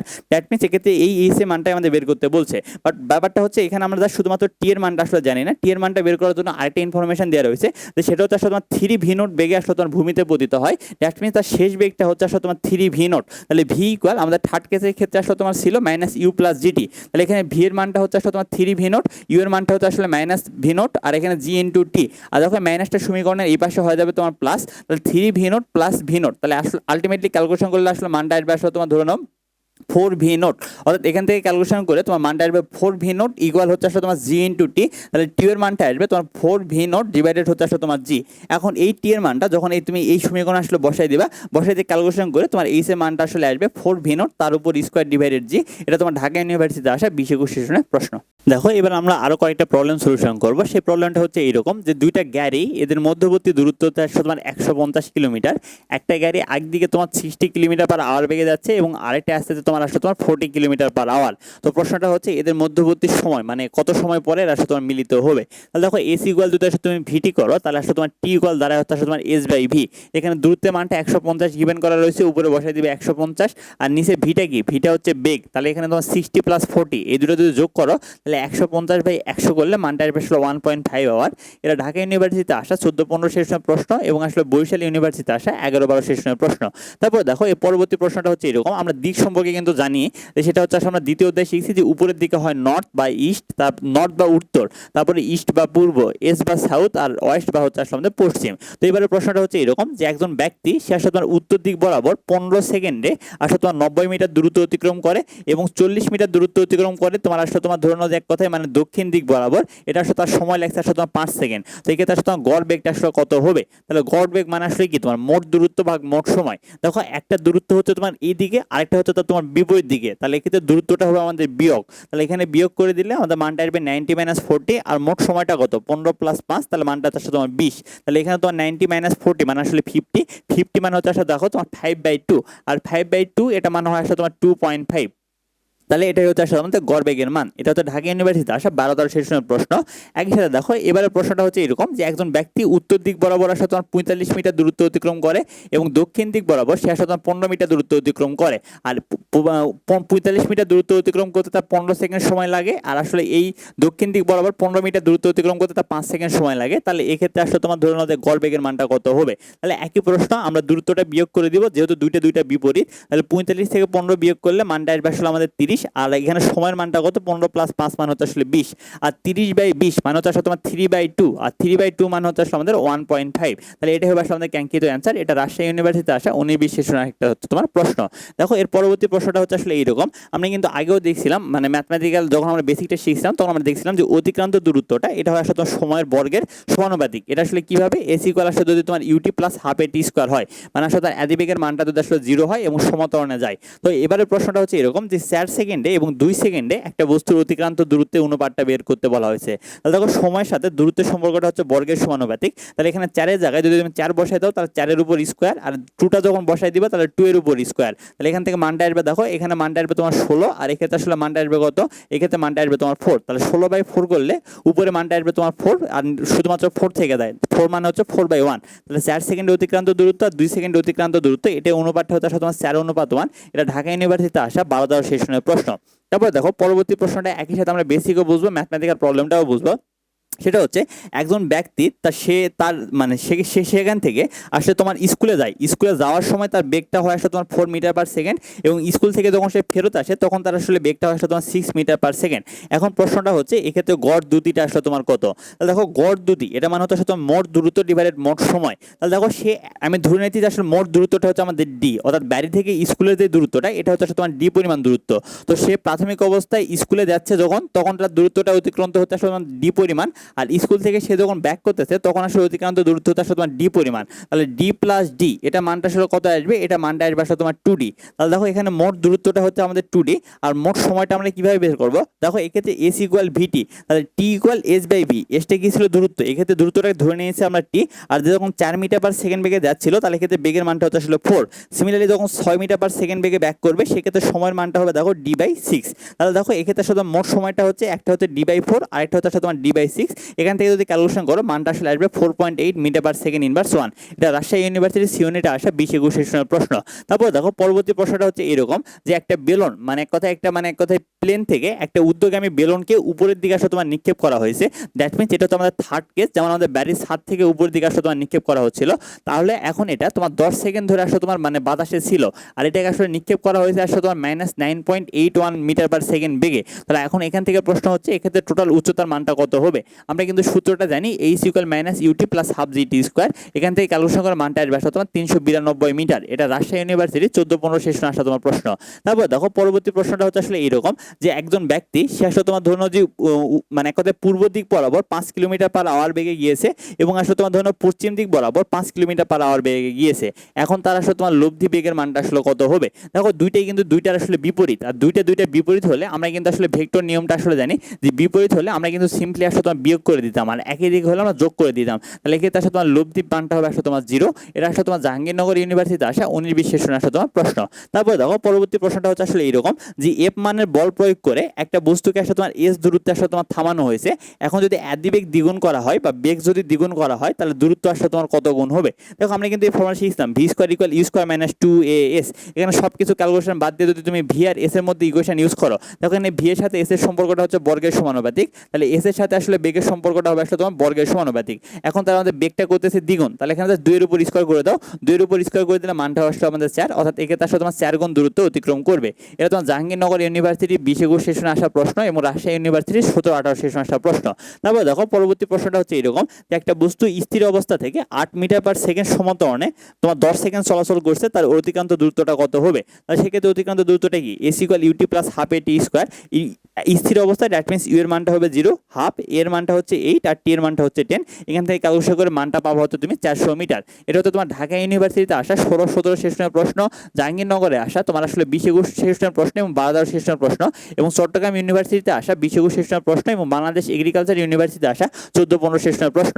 আর তোমরা যারা এই যে বেসিকগুলো আয়ত্ত করে নিয়েছো তোমাদের কাছে আসলে মানে এক কথা ইঞ্জিনিয়ারিং প্রশ্ন সলিউশন করার পরে এই ভার্সিটির প্রশ্নগুলো আসলে তোমার কোনো কিছুই মনে হবে না। জাস্ট এই ব্যাপারগুলো একটু দেখে দেওয়ার জন্য তোমাদের ভার্সিটির প্রশ্ন আসলে তোমার দিয়ে দেওয়া হয়েছে, মানে সলিউশন করে দেখলাম। আর ভার্সিটির প্রশ্ন ব্যাংকটা আসলে তোমাদের এই ভিডিওটা যেখান থেকে পোস্ট করা হচ্ছে সেখানে প্রশ্ন ব্যাংকটা আসলে তুমি পেয়ে যাবা। এই প্রশ্ন ব্যাংকের পিডিএফ তুমি যখন দেখবা তুমি দেখবে যে আসলে ভার্সিটিতে আসা সমস্ত প্রশ্ন জাস্ট ওই যে আমি যে 3টা আসলে বেসিক নিয়েছিলাম সেই বেসিকের উপর ভিত্তি করেই আসলে তুমি সব কিছুই সলিউশন করতে পারবা। তাহলে আমরা এবার পরবর্তী টপিকের দিকে এগিয়ে যাই।